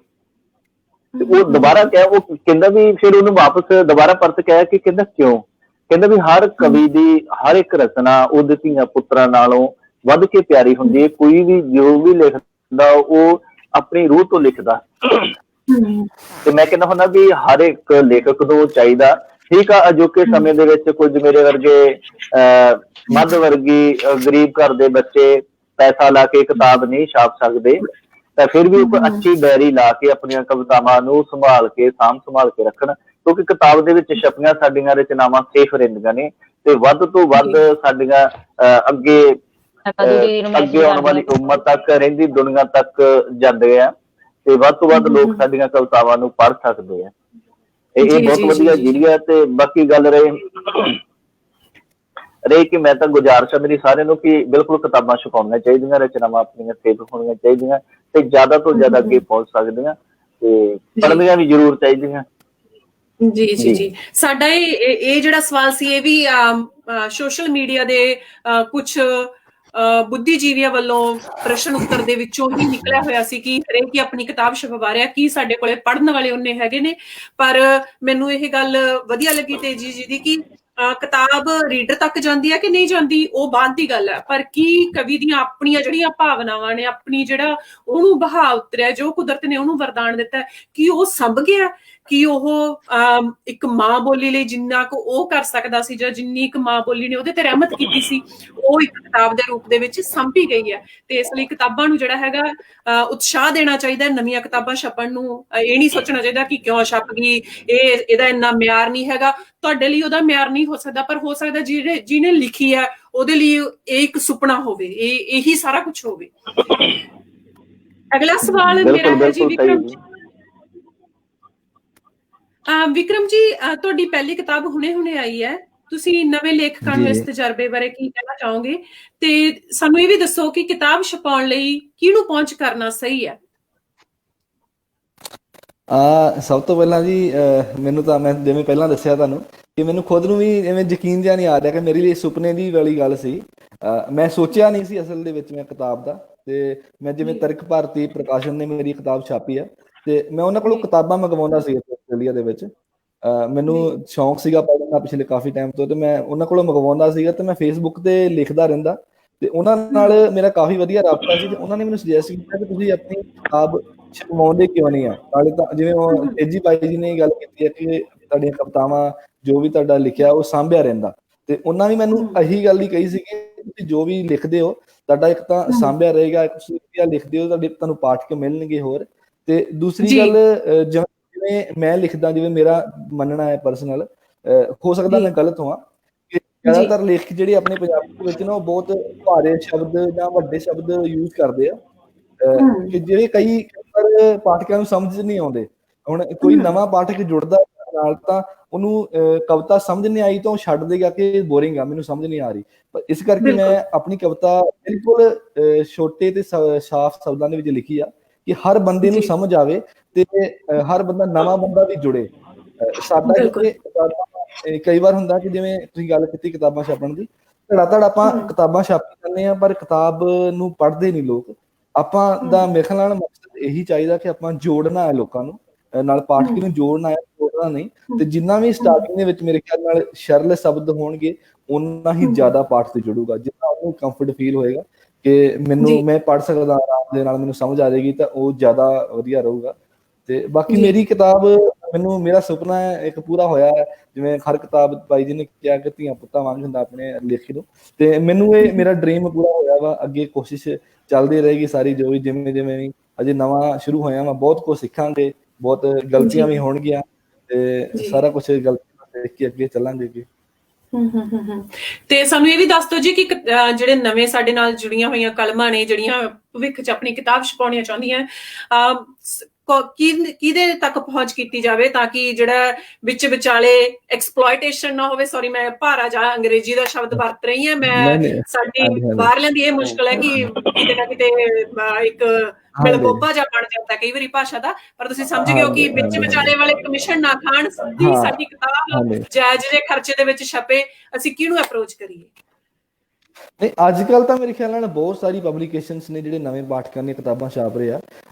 ਪਹਿਲੇ ਪੁਰਾਣੇ ਸੀਗੇ ਜਿਵੇਂ ਕਿ ਨਵੇਂ ਲੇਖਕਾਂ ਨੂੰ ਪਤਾ ਨਹੀਂ ਸੀ ਲੱਗਦਾ ਕਿ ਕਿਤਾਬ ਕਿਵੇਂ ਛਾਪਣੀ ਆ, ਤੇ ਉਹ ਗੁੰਮਰਾਹ ਵੀ ਹੁੰਦੇ ਸੀਗੇ ਵਿੱਚ ਵਿਚਾਲੇ ਵੀ ਲੋਕਾਂ ਦੇ ਕੋਲੋਂ। ਪਰ ਹੁਣ ਤਾਂ ਮੇਰੇ ਖਿਆਲ ਦੇ ਨਾਲ ਸਾਨੂੰ ਹਰ ਪਬਲਿਸ਼ਰ ਨੇ ਆਪਣਾ ਫੇਸਬੁੱਕ ਤੇ ਜਾਂ ਆਨਲਾਈਨ ਹਰ ਕਿਸੇ ਦਾ ਅਕਾਊਂਟ ਹੈਗਾ ਵਾ। ਈਜ਼ੀ ਅਪਰੋਚ ਆ, ਤੇ ਸਿੱਧਾ ਪਬਲਿਸ਼ਰ ਨਾਲ ਹੀ ਗੱਲ ਕੀਤੀ ਜਾਵੇ ਤਾਂ ਬਹੁਤ ਈਜ਼ੀ ਆ। ਜਿਵੇਂ ਮੇਰੇ ਲਈ ਬਹੁਤ ਆਸਾਨ ਰਿਹਾ ਕਿ ਮੇਰਾ ਜਿਵੇਂ ਸਾਰਾ ਕੰਮ ਉਹਨਾਂ ਨੇ ਹੀ ਕਰਵਾਇਆ। ਮੇਰੀ ਇੱਥੇ ਬਿਜ਼ੀ ਇੰਨੀ ਜ਼ਿੰਦਗੀ ਆ ਤੇ ਉਹਦੇ ਵਿੱਚ ਟਾਈਮ ਇੰਨਾ ਨਹੀਂ ਸੀ ਕਿ ਮੈਂ ਹਰ ਚੀਜ਼ ਨੂੰ ਟਾਈਮ ਦਿੰਦਾ, ਸਾਰਾ ਕੰਮ ਜਿਵੇਂ ਉਹਨਾਂ ਨੇ ਕਰਵਾਇਆ। ਤੇ ਨਵਿਆਂ ਨੂੰ ਵੀ ਬਹੁਤ ਸਾਰੀਆਂ ਪਬਲਿਸ਼ਰ ਜਿਹੜੇ ਆ ਉਹ ਮਦਦ ਕਰ ਰਹੇ ਆ, ਹੈਲਪ ਕਰ ਰਹੇ ਆ ਸਾਰਿਆਂ ਦੀ। ਤੇ ਸਭ ਤੋਂ ਪਹਿਲਾਂ ਮੇਰੇ ਖਿਆਲ ਨਾਲ ਵਿਚਲੇ ਬੰਦੇ ਨਾਲੋਂ ਸਿੱਧਾ ਪਬਲਿਸ਼ਰ ਨੂੰ ਅਪਰੋਚ ਕੀਤੀ ਜਾਵੇ ਤਾਂ ਉਹ ਵਧੀਆ ਗੱਲ ਹੈ। ਠੀਕ ਜੀ। ਤੇ ਮੈਨੂੰ ਉਮੀਦ ਹੈ ਬਾਕੀ ਸਾਰੀਆਂ ਜਿਹੜੀਆਂ ਨਵੀਆਂ ਕਲਮਾਂ ਨੇ ਸਾਡੇ ਨਾਲ ਜੁੜੀਆਂ ਹੋਣਗੀਆਂ, ਉਹਨਾਂ ਨੇ ਸੁਣਿਆ ਹੋਏਗਾ ਕਿ ਸਿੱਧਾ ਪਬਲਿਕੇਸ਼ਨ ਹਾਊਸ ਨੂੰ ਤੁਸੀਂ ਅਪਰੋਚ ਕਰੋ, ਇੱਕ ਨਹੀਂ ਦੂਜਾ, ਦੂਜਾ ਨਹੀਂ ਤੀਜਾ, ਬਹੁਤ ਨੇ। ਵਿੱਚ ਵਿਚਾਲੇ ਪੈ ਕੇ ਆਪਣੀ ਕਿਤਾਬ ਨੂੰ ਜਿਹੜਾ ਹੈਗਾ ਬਹੁਤ ਵੱਡਾ ਖਰਚਾ ਜਾਂ ਬਹੁਤ ਵੱਡਾ ਬਜਟ ਨਾ ਬਣਾਓ। ਤੁਸੀਂ ਗਰੀਬ ਪਰਿਵਾਰ ਚ ਹੋ ਸਕਦੇ ਹੋ, ਮੱਧ ਵਰਗੀ ਪਰਿਵਾਰ ਚ ਹੋ ਸਕਦੇ ਹੋ। ਅੱਡ ਅੱਡ ਪਬਲਿਕੇਸ਼ਨ ਜਿਹੜੇ ਹਾਊਸ ਨੇ, ਪਬਲਿਸ਼ਰ ਨੇ, ਉਹ ਅਲੱਗ-ਅਲੱਗ ਤਰ੍ਹਾਂ ਦੇ ਪ੍ਰੋਗਰਾਮ ਚਲਾਉਂਦੇ ਨੇ ਜਾਂ ਅਲੱਗ-ਅਲੱਗ ਤਰ੍ਹਾਂ ਦੀਆਂ ਆਫਰਸ ਹੁੰਦੀਆਂ ਉਹਨਾਂ ਕੋਲੇ, ਤਾਂ ਤੁਸੀਂ ਉਹਨਾਂ ਦਾ ਲਾਹਾ ਲੈ ਸਕਦੇ ਹੋ। ਵਿੱਚ ਵਿਚਾਲੇ ਵਾਲਿਆਂ ਨੂੰ ਕਮਿਸ਼ਨ ਨਾ ਦਿਓ, ਖੁਦ ਗੱਲ ਕਰੋ ਤੇ ਖੁਦ ਜਿਹੜਾ ਸਾਰਾ ਕੰਮ ਆਪਣੀ ਕਿਤਾਬ ਤੇ ਕਰੋ, ਜੇ ਇਹ ਤੁਹਾਡਾ ਸੁਪਨਾ ਹੈ ਤਾਂ। ਸਾਡੇ ਨਾਲ ਜੀਤ ਕੌਰ ਜੀ ਮੇਰੇ ਖਿਆਲ ਹੁਣ ਜੁੜ ਗਏ ਨੇ। ਜੀਤ, ਤੁਸੀਂ ਸਾਨੂੰ ਸੁਣ ਸਕਦੇ ਹੋ ਰਾਜੇ? ਜੀ ਜੀ ਦੀਦੀ, ਬਿਲਕੁਲ ਜੀ। ਤਾਂ ਪਹਿਲਾ ਸਵਾਲ ਤਾਂ ਵੈਸੇ ਤੁਹਾਡੇ ਨਾਲ ਕਰਨਾ ਸੀ, ਪਰ ਹੁਣ ਆਪਾਂ ਤੁਹਾਡੇ ਸਵਾਲ ਤੇ ਆ ਜਾਂਦੇ ਹਾਂ। ਜਿਵੇਂ ਕਿ ਤੁਸੀਂ ਮੈਨੂੰ ਦੱਸਿਆ ਸੀ ਤੇ ਤੁਸੀਂ ਬਾਕੀ ਪਾਠਕਾਂ ਨੂੰ ਤੇ ਸਰੋਤਿਆਂ ਨੂੰ ਵੀ ਦੱਸਿਆ ਕਿ ਤੁਸੀਂ ਕਾਫੀ ਸਮਾਂ ਜਿਹੜਾ ਸੀਗਾ ਗੁੰਮਨਾਮ ਹੋ ਕੇ ਲਿਖਦੇ ਰਹੇ, ਤੇ ਫਿਰ ਤੁਸੀਂ ਹੁਣੇ ਥੋੜਾ ਚਿਰ ਪਹਿਲਾਂ ਹੀ ਜਿਹੜਾ ਆਪਣੇ ਨਾਮ ਨਾਲ ਲਿਖਣ ਲੱਗੇ ਹੋ। ਮੇਰਾ ਸਵਾਲ ਇਸੇ ਗੱਲ ਦੇ ਵਿੱਚੋਂ ਨਿਕਲਦਾ ਹੈ ਕਿ ਇੱਕ ਲੇਖਕਾਂ ਨੂੰ, ਤੁਹਾਨੂੰ ਲੱਗਦਾ ਕਿ ਇੱਕ ਲੇਖਿਕਾ ਨੂੰ ਜਿਹੜਾ ਹੈਗਾ ਬਾਕੀਆਂ ਨਾਲੋਂ ਵੱਧ ਮਿਹਨਤ ਜਾਂ ਹੌਸਲਾ ਕਰਨਾ ਪੈਂਦਾ, ਹਿੰਮਤ ਕਰਨੀ ਪੈਂਦੀ ਹੈ ਬਾਹਰ ਆਉਣ ਲਈ, ਜਾਂ ਆਪਣੀ ਕਵਿਤਾ, ਖਾਸ ਕਰਕੇ ਕਵਿਤਾ ਕਹਿਣ ਵਾਲੀ ਔਰਤ ਨੂੰ ਜਿਹੜਾ ਹੈਗਾ ਬਾਹਰ ਆਉਣ ਲਈ ਜ਼ਿਆਦਾ ਹੀਆ ਕਰਨਾ ਪੈਂਦਾ, ਹੌਸਲਾ ਕਰਨਾ ਪੈਂਦਾ? ਤੁਸੀਂ ਆਪਣਾ ਤਜਰਬਾ ਸ਼ੇਅਰ ਕਰੋ ਸਾਡੇ ਨਾਲ ਪਲੀਜ਼। ਜੀ ਜੀ ਬਿਲਕੁਲ ਦੀਦੀ ਜੀ। ਔਰਤ ਨੂੰ ਨਾ ਇਸ ਖੇਤਰ ਵਿੱਚ ਆਉਣ ਲਈ ਕਾਫੀ ਜਦੋਜਹਿਦ ਕਰਨੀ ਪੈਂਦੀ ਆ। ਅਨਮੈਰਿਡ ਤੇ ਮੈਰਿਡ ਵਿਮਨਸ ਨੇ, ਉਹਨਾਂ ਦੀਆਂ ਅਲੱਗ-ਅਲੱਗ ਪ੍ਰੋਬਲਮਸ ਹੁੰਦੀਆਂ ਨੇ ਜੀ। ਇਸ ਖੇਤਰ 'ਚ ਆਉਣ ਲਈ ਆਪਣੇ ਲਈ ਹੋਰ ਸਭ ਤੋਂ ਜ਼ਿਆਦਾ ਪਰਿਵਾਰ ਦੀ ਸਪੋਰਟ ਜ਼ਰੂਰੀ ਹੁੰਦੀ ਹੈ ਇੱਕ ਲੇਡੀਜ਼ ਲਈ। ਜੀ ਜੇ ਆਪਣਾ ਪਰਿਵਾਰ ਆਪਾਂ ਨੂੰ ਸਪੋਰਟ ਕਰ ਰਿਹਾ ਨਾ, ਜੀ। ਤਾਂ ਆਪਾਂ ਬੇਫਿਕਰ ਹੋ ਕੇ ਇਸ ਖੇਤਰ 'ਚ ਅੱਗੇ ਵੱਧ ਸਕਦੇ ਹਾਂ। ਜੇ ਆਪਾਂ ਨੂੰ ਪਰਿਵਾਰ ਦੀ ਸਪੋਰਟ ਨਹੀਂ ਨਾ, ਬਾਕੀ ਹਰ ਤਰ੍ਹਾਂ ਦੀ ਕੋਸ਼ਿਸ਼, ਆਪਣੀ ਮਿਹਨਤ, ਹੋਰ ਸਪੋਰਟ ਉਹਦੇ ਸਾਹਮਣੇ ਮਨਫੀ ਹੋ ਜਾਂਦੀ ਆ। ਜੀ। ਜਿਵੇਂ ਹੁਣ ਮੈਂ ਲਿਖਦੀ ਸੀ, ਸਿਰਫ ਇੱਕ ਮੇਰੀ ਸਕੂਲ ਫਰੈਂਡ ਨੂੰ ਪਤਾ ਹੁੰਦਾ ਸੀ ਜਿਵੇਂ ਮੈਂ ਗੁੰਮਨਾਮ ਹੋ ਕੇ ਲਿਖਦੀ ਸੀ 6ਵੀਂ 7ਵੀਂ ਕਲਾਸ ਤੋਂ, ਤੇ ਪਲੱਸ 2 ਤੱਕ ਆਉਂਦਿਆਂ ਦੇ ਚਲੋ ਮੇਰੇ ਟੀਚਰਸ, ਸਾਰੇ ਸਟੂਡੈਂਟਸ ਨੂੰ ਸਕੂਲ 'ਚ ਪਤਾ ਹੁੰਦਾ ਸੀ, ਤੇ ਉਹ ਮੈਨੂੰ ਕਾਫੀ ਹੌਸਲਾ ਅਫਜ਼ਾਈ ਦਿੰਦੇ ਸੀ, ਹੱਲਾਸ਼ੇਰੀ ਦੇਣੀ ਕਿ ਤੁਸੀਂ ਹੋਰ ਲਿਖੋ, ਮੈਨੂੰ ਅੱਗੇ ਲੈ ਕੇ ਆਉਣ 'ਚ ਮੇਰੇ ਟੀਚਰਸ ਦਾ ਬਹੁਤ ਵੱਡਾ ਹੱਥ ਆ, ਸਭ ਤੋਂ ਵੱਡਾ ਹੱਥ। ਮੈਂ ਪੜ੍ਹਾਈ 'ਚ ਵੀ ਜਿਵੇਂ ਬਹੁਤ ਇੰਟੈਲੀਜੈਂਟ ਹੁੰਦੀ ਸੀ, ਜੇ ਮੈਂ ਕੋਈ ਵੀ ਪੋਜੀਸ਼ਨ ਹਾਸਲ ਕਰਨੀ, ਮੰਮੀ ਨੇ ਬਹੁਤ ਖੁਸ਼ ਹੋਣਾ। ਬਟ ਉਹੀ ਜੇ ਮੈਂ ਕੋਈ ਸਪੀਚ ਕੰਪੀਟੀਸ਼ਨ ਆ, ਨੱਚਣ ਗਾਉਣ 'ਚ ਕੁਛ ਵੀ ਕਰਕੇ ਆਂਦੀ ਸੀ ਨਾ, ਮੰਮੀ ਦੇ ਚਿਹਰੇ ਤੇ ਖੁਸ਼ੀ ਤਾਂ ਹੁੰਦੀ ਸੀ, ਪਰ ਇੱਕ ਕਿੰਤੂ ਵੀ ਹੁੰਦੀ ਸੀ ਕਿ ਨਹੀਂ, ਇਹ ਇਸ ਫੀਲਡ 'ਚ ਜਾ ਕੇ ਬਹੁਤ ਖੁਸ਼ ਆ ਜਾਂ ਹੈ ਨਾ, ਪਰ ਉਹ ਸ਼ੋਅ ਨਹੀਂ ਸੀ ਕਰਦੇ ਹੁੰਦੇ ਪੂਰਾ। ਪਰ ਫਿਰ ਮੈਂ ਇਹ ਚੀਜ਼ ਦੇਖ ਕੇ ਨਿਰਾਸ਼ ਹੋ ਜਾਂਦੀ ਸੀ ਕਿ ਨਹੀਂ, ਮੰਮੀ ਖੁਸ਼ ਨਹੀਂ, ਬਟ ਪਾਪਾ ਮੇਰੇ ਇਸ ਚੀਜ਼ ਤੋਂ ਵੀ ਖੁਸ਼ ਸੀ। ਫਿਰ ਹੌਲੀ ਹੌਲੀ ਜਦੋਂ ਏਦਾਂ ਹੁੰਦੀ ਗਈ, ਟੀਚਰ ਸਪੋਰਟ ਕਰਦੇ, ਮੈਂ ਪ੍ਰਾਈਜ਼ ਵਿਨ ਕਰ ਕਰਕੇ ਆਉਂਦੀ ਸੀ, ਮੰਮੀ ਵੀ ਚਲੋ ਹੁੰਦੇ ਸੀ, ਬਟ ਉਹਨਾਂ ਨੂੰ ਇਹ ਲੱਗਦਾ ਹੁੰਦਾ ਸੀ ਇੱਥੇ ਤੱਕ ਹੀ ਰੱਖੇ, ਸਕੂਲ ਕਾਲਜ ਤੱਕ, ਜੇ ਖੇਤਰ 'ਚ ਜਾਣਾ ਚਾਹੁੰਦੀ ਹੈ ਜਾਵੇ ਨਾ, ਹੈ ਨਾ। ਜੀ ਜੀ ਜੀ ਜੀ ਜੀ। ਇਸ ਲਈ ਫਿਰ ਮੈਂ ਆਪਣੇ ਨਾਮ ਤੋਂ ਕਦੇ ਲਿਖਿਆ ਹੀ ਨਹੀਂ। ਤੇ ਜਦੋਂ ਹੁਣ ਮੈਂ ਫੇਸਬੁੱਕ ਤੇ ਵੀ ਆਈ ਆ, ਪਹਿਲਾਂ ਮੈਂ ਆਪਣੀਆਂ ਰਚਨਾਵਾਂ ਪਾਉਂਦੀ ਨਹੀਂ ਸੀ ਕਿਉਂਕਿ ਸਪੋਰਟ ਹੀ ਨਹੀਂ ਸੀ ਪਰਿਵਾਰ ਦੀ। ਜੇ ਪਰਿਵਾਰ ਦੀ ਸਪੋਰਟ ਹੋਊ ਅੱਗੇ ਆਪਾਂ ਤਦੇ ਕੁਛ ਕਰਾਂਗੇ। ਤੇ ਹੁਣ 1 ਸਾਲ ਤੋਂ ਮਤਲਬ ਫੈਮਿਲੀ ਦੀ ਪੂਰੀ ਸਪੋਰਟ ਆ। ਹੁਣ ਮੇਰੇ ਮਾਂ-ਬਾਪ ਖੁਦ ਮੈਨੂੰ ਇੰਨੀ ਕੁ ਸਪੋਰਟ ਕਰਦੇ ਆ ਕਿ ਮੈਂ ਇਸ ਖੇਤਰ 'ਚ ਅੱਗੇ ਜਾਵਾਂ, ਤੇ ਉਹਨੂੰ ਲੈ ਕੇ ਹੁਣ ਮੈਂ ਦੇਖੋ ਇੰਨੇ ਮੇਰੇ 'ਚ ਕੌਨਫੀਡੈਂਟ ਆਇਆ ਕਿ ਮੈਂ ਅੱਗੇ ਆਈ ਆ, ਕੁਛ ਪਾਉਣੀ ਆ, ਤੇ ਕਿੰਨੀ ਮੈਨੂੰ ਹੌਸਲਾ ਵੀ ਮਿਲਿਆ, ਹੈ ਨਾ। ਬਿਲਕੁਲ। ਇਹ ਚੀਜ਼ ਆਪਣੇ ਲਈ ਬਹੁਤ ਜ਼ਰੂਰੀ ਆ। ਆਪਣੇ ਲਈ ਜਿੱਥੇ ਸਮਾਜਿਕ, ਸਾਹਿਤਕ ਖੇਤਰ ਦੀਆਂ ਸਾਰੀਆਂ ਸ਼ਖਸੀਅਤਾਂ ਦੀ ਸਪੋਰਟ ਜ਼ਰੂਰੀ ਆ, ਉੱਥੇ ਆਪਣੇ ਪਰਿਵਾਰ ਦੀ ਸਭ ਤੋਂ ਵੱਧ ਜ਼ਰੂਰੀ ਹੈ। ਜੀ। ਤੇ ਮੈਰਿਡ ਵਿਮਨਸ ਨੂੰ ਹੋਰ ਜ਼ਿਆਦਾ ਪ੍ਰੋਬਲਮਸ ਇਹ ਹੁੰਦੀਆਂ ਸਹੁਰੇ ਪਰਿਵਾਰ 'ਚ। ਪੇਕਿਆਂ ਨੇ ਤਾਂ ਚਲੋ ਰੋਕਣਾ ਹੀ ਹੁੰਦਾ ਕਿ ਹੈ ਨਾ, ਅੱਗੇ ਪਤਾ ਨੀ ਕੀ ਹੋਊ, ਉਹਨਾਂ ਨੂੰ ਲੜਕੀ ਦੀ ਮੈਰਿਜ ਨੂੰ ਲੈ ਕੇ ਰਹਿੰਦਾ ਕਿ ਅੱਗੇ ਪਤਾ ਨੀ ਕੀ ਹੋਊ, ਕਿ ਉਹਨਾਂ ਨੇ ਵੀ ਤਾਂ ਛਡਵਾਉਣਾ ਹੀ ਆ, ਇਹਦੇ ਨਾਲੋਂ ਚੰਗਾ ਕਿ ਇਹਨੂੰ ਜਾਣ ਨਾ ਦਓ, ਹੈ ਨਾ। ਤੇ ਮੈਰਿਡ ਔਰਤ ਨੂੰ ਬਹੁਤ ਲਾਈਫ 'ਚ ਸਟਰਗਲ ਕਰਨਾ ਪੈਂਦਾ ਇਸ ਚੀਜ਼ ਨੂੰ ਲੈ ਕੇ। ਮੈਂ ਖੁਦ ਦੇਖਦੀ ਹਾਂ, ਮੇਰੇ ਨਾਲ ਦੀਆਂ ਭੈਣਾਂ ਨੇ ਕਾਫੀ ਨੇ, ਪਰਿਵਾਰ ਉਹਨਾਂ ਨੂੰ ਹਮੇਸ਼ਾ ਖਿੱਚਦੇ ਨੇ ਪਿੱਛੇ, ਜਿਨ੍ਹਾਂ ਨੇ ਸਪੋਰਟ ਕੀਤੀ ਆ ਇਨ-ਲॉज ਨੇ, ਬਹੁਤ ਵਧੀਆ ਅੱਗੇ ਵਧੀਆਂ ਨੇ ਉਹ ਭੈਣਾਂ ਨੇ, ਉਹਨਾਂ ਨੇ ਬਹੁਤ ਨਾਮਣਾ ਖੱਟਿਆ ਇਸ ਖੇਤਰ 'ਚ। ਇਸ ਲਈ ਇਹੀ ਗੁਜ਼ਾਰਿਸ਼ ਆ ਖਾਸ ਕਰ ਪਰਿਵਾਰਿਕ ਮੈਂਬਰਾਂ ਨੂੰ, ਮਾਂ-ਬਾਪ ਨੂੰ, ਕਿ ਆਪਣੀਆਂ ਧੀਆਂ ਨੂੰ, ਭੈਣਾਂ ਨੂੰ ਸਪੋਰਟ ਕਰੋ। ਤਾਂ ਕਿ ਉਹ ਨਿਤਾਂਤ ਬੇਫਿਕਰ ਹੋ ਕੇ ਇਸ ਖੇਤਰ ਵਿੱਚ ਅੱਗੇ ਵਧ ਸਕਣ। ਜੀ ਬਿਲਕੁਲ, ਤੇ ਬਹੁਤ ਵਧੀਆ ਇਸ ਗੱਲ। ਸਾਹਿਤਕ ਖੇਤਰ ਦੇ ਅੰਬਰ ਤੇ ਧਰੂ ਤਾਰੇ ਵਾਂਗੂ ਚਮਕਣ ਜੀ। ਧੰਨਵਾਦ ਜੀ। ਬਹੁਤ ਬਹੁਤ ਸ਼ੁਕਰੀਆ ਜੀਤ ਜੀ।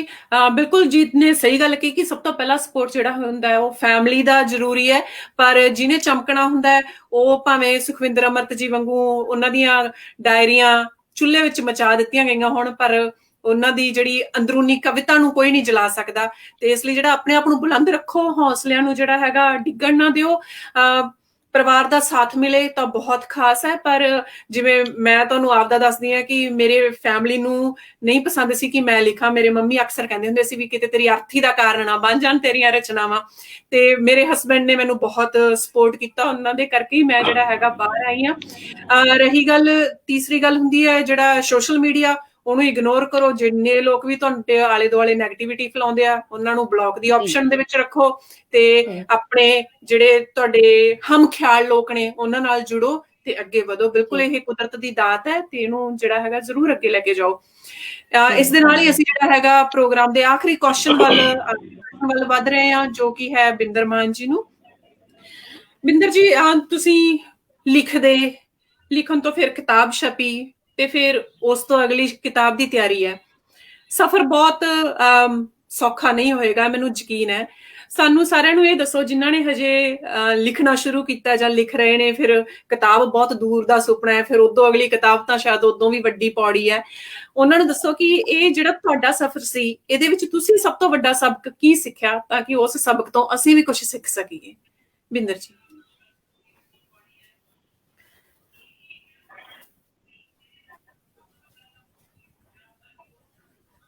ਹਾਂਜੀ ਬਿੰਦਰ ਮਾਨ ਜੀ, ਤੁਹਾਨੂੰ ਕੁਐਸਚਨ ਪਹੁੰਚ ਗਿਆ ਹੈ? ਤੁਹਾਨੂੰ ਆਵਾਜ਼ ਸੁਣ ਰਹੀ ਹੈ ਸਾਡੀ? ਇਹ ਪ੍ਰਸ਼ਨ ਤੁਹਾਡੇ ਲਈ ਹੈ ਜੀ। ਦੇਖੋ ਜੀ, ਬਹੁਤ ਸਾਰੀਆਂ ਦਿੱਕਤਾਂ, ਇੱਕ ਬੁੱਕ ਲਿਖ ਚੁੱਕਿਆ ਸੀ ਜੀ। ਹਾਂਜੀ ਬਿਲਕੁਲ। ਵਿੱਚ ਜਦੋਂ ਸਪਾਉਣ ਤੱਕ ਸੋਚ ਰਿਹਾ ਸੀ, ਪਹਿਲਾਂ ਇੱਕ ਬੁੱਕ ਲਿਖੀ ਬਟ ਉਹਦੇ ਲਈ ਪੈਸੇ ਨਹੀਂ ਸੀ, ਫਿਰ ਦੂਸਰੀ ਕਿਤਾਬ ਕਰੀ ਤਾਂ ਕਿਸੇ ਸੀਨੀਅਰ ਨੂੰ ਇਹਦਾ ਨਾਮ ਭੇਜਿਆ, ਧਰਤ ਸਲੇਟੀ। ਉਹ ਕਹਿੰਦੇ ਤਾਂ ਸਾਹਿਤਕ ਨਾਮ ਹੀ ਨਹੀਂ ਹੈਗਾ। ਤੇ ਮੈਂ ਕਿਹਾ ਚਲੋ ਜੀ, ਧੰਨਵਾਦ ਤੁਹਾਡਾ। ਫਿਰ ਮੈਂ ਸੋਚਿਆ ਵੀ ਜਿਹੜੇ ਸਥਾਪਿਤ ਲੋਕ ਨੇ ਇਹਨਾਂ ਦੇ ਕਦੇ ਬਿੰਦਰ ਸਿਆਂ ਪੈਰਾਂ ਦੇ ਵਿੱਚ ਨਹੀਂ ਡਿੱਗਣਾ, ਤੂੰ ਖੁਦ ਕਰ ਸਕਦਾ, ਤੇਰੇ ਅੰਦਰ ਬਹੁਤ ਕੁਛ ਹੈ ਜੀ। ਇਸ ਲਈ ਮੈਂ ਆਪਦੀ ਕਿਤਾਬ ਦੇ ਉੱਤੇ ਮੁਖਬੰਦ ਵੀ ਕਿਸੇ ਸਥਾਪਿਤ ਬੰਦੇ ਦਾ ਲਿਖਾਉਂਦਾ ਨਹੀਂ, ਤੇ ਨਾ ਹੀ ਕਦੇ ਸਾਹਿਤ ਜ਼ਿੰਦਗੀ 'ਚ ਲਿਖਾਵਾਂ। ਤੇ ਧਰਤ ਸਲੇਟੀ ਲੈ ਕੇ ਗਿਆ ਪੰਜਾਬੀ ਸਾਹਿਤ ਸਭਾ ਮੁਕਤਸਰ ਦੇ ਵਿੱਚ। ਉਸ ਸਮੇਂ ਸਭ ਤੋਂ ਪਿੱਛੇ ਬੈਠਾ ਸੀ, ਪਰ 1 ਸਾਲ ਦੇ ਵਿੱਚ ਉਹ ਧਰਤ ਸਲੇਟੀ ਨੇ ਮੈਨੂੰ ਸਟੇਜ ਤੇ ਲਿਆ ਖੜਾ ਕੀਤਾ ਤੇ ਬੜਾ ਪਿਆਰ ਸਾਰਾ ਹੋਇਆ। ਮੈਨੂੰ ਪ੍ਰਕਾਸ਼ਨ ਮਿਲਿਆ ਸਾਂਝੀ ਸੁਰ, ਉਹਨੇ ਬਹੁਤ ਇਮਾਨਦਾਰੀ ਨਾਲ ਕੰਮ ਕਰਿਆ। ਤੇ ਬਟ ਇੱਕ ਜ਼ਰੂਰ ਸਲਾਹ ਦੇਵਾਂਗੇ ਵੀ ਕਿਤਾਬ ਛਪਾਉਣ ਦੇ ਵਿੱਚ ਕਦੇ ਜਲਦਬਾਜ਼ੀ ਨਾ ਕਰੋ। ਆਪਦੀਆਂ ਲਿਖਤਾਂ, ਆਪਦੀਆਂ ਕਵਿਤਾਵਾਂ ਜਾਂ ਆਪਦੇ ਲਫ਼ਜ਼ਾਂ ਦੇ ਵਿੱਚ ਇੱਕ ਵਿਲੱਖਣਤਾ ਲੈ ਕੇ ਆਓ, ਤਾਂ ਤੁਸੀਂ ਜ਼ਰੂਰ ਖਿੱਚ ਦਾ ਕੇਂਦਰ ਬਣੋਗੇ। ਬਟ ਇਹ ਨਹੀਂ ਵੀ ਆਪਾਂ ਧੜਾ ਧੜ ਕਿਤਾਬਾਂ ਹੀ ਛਾਪਣੀਆਂ, ਇੱਕ ਸਮਾਂ ਦਿਓ ਲਿਖਣ ਨੂੰ, ਠੀਕ ਹੈ? ਤੇ ਤੁਹਾਡੇ ਮਨ ਨੂੰ ਸਕੂਨ ਮਿਲਦਾ ਉਹ ਚੀਜ਼ ਲਿਖ ਕੇ, ਤਾਂ ਉਸ ਤੋਂ ਬਾਅਦ ਅੱਗੇ ਉਹ ਕਰਾਂਗੇ। ਤੇ ਬਾਕੀ ਮੈਂ ਲਾਸਟ ਤੇ ਇਹੀ ਗੱਲ ਕਹੂੰਗਾ ਵੀ ਕੰਡਿਆਂ ਉੱਤੇ ਤੁਰਦੇ ਨੇ ਜੋ ਲੈ ਕੇ ਸੂਹੇ ਖਾਬਾਂ ਨੂੰ, ਉਹੀ ਅਕਸਰ ਤੋੜ ਲਿਆਉਂਦੇ ਆਤਰਾਂ ਭਰੇ ਗੁਲਾਬਾਂ ਨੂੰ। ਧੰਨਵਾਦ। ਵਾਹ, ਬਹੁਤ ਸੋਹਣਾ, ਬਹੁਤ ਸਟੀਕ ਤੇ ਸੋਹਣੀ ਗੱਲ ਕਹੀ ਬਿੰਦਰ ਮਾਨ ਜੀ ਨੇ ਕਿ ਕਿਤਾਬ ਲਿਖਣ ਦੇ ਵਿੱਚ ਲਿਖੋ, ਪਰ ਕਿਤਾਬ ਛਾਪਣ ਦੇ ਵਿੱਚ ਕਾਹਲੀ ਨਾ ਕਰੋ। ਆਪਣੇ ਆਪ ਦੇ ਵਿੱਚ ਸੁਧਾਰ ਕਰੋ, ਹੋਰ ਵਧੀਆ ਪੜ੍ਹੋ, ਕੁਛ ਨਵਾਂਪਣ ਲੈ ਕੇ ਆਓ।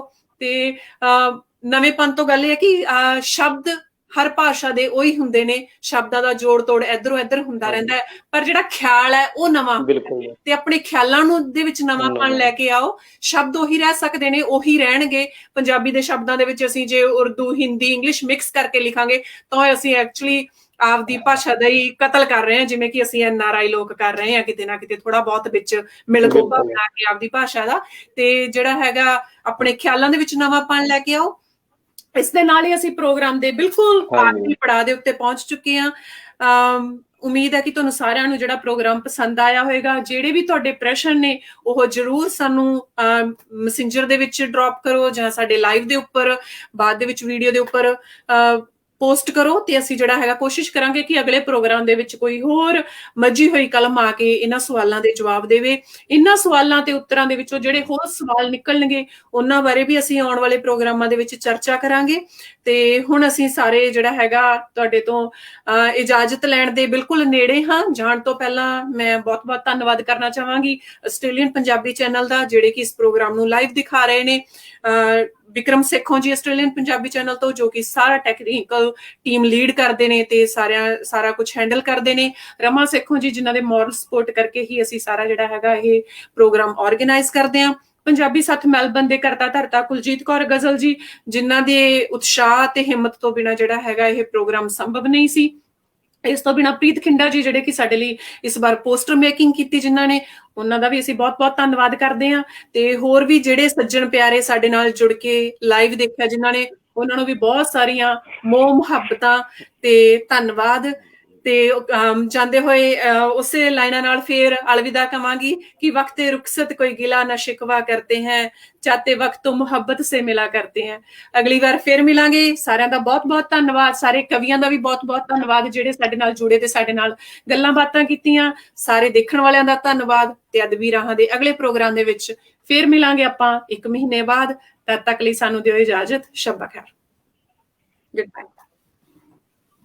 ਸਤਿ ਸ਼੍ਰੀ ਅਕਾਲ।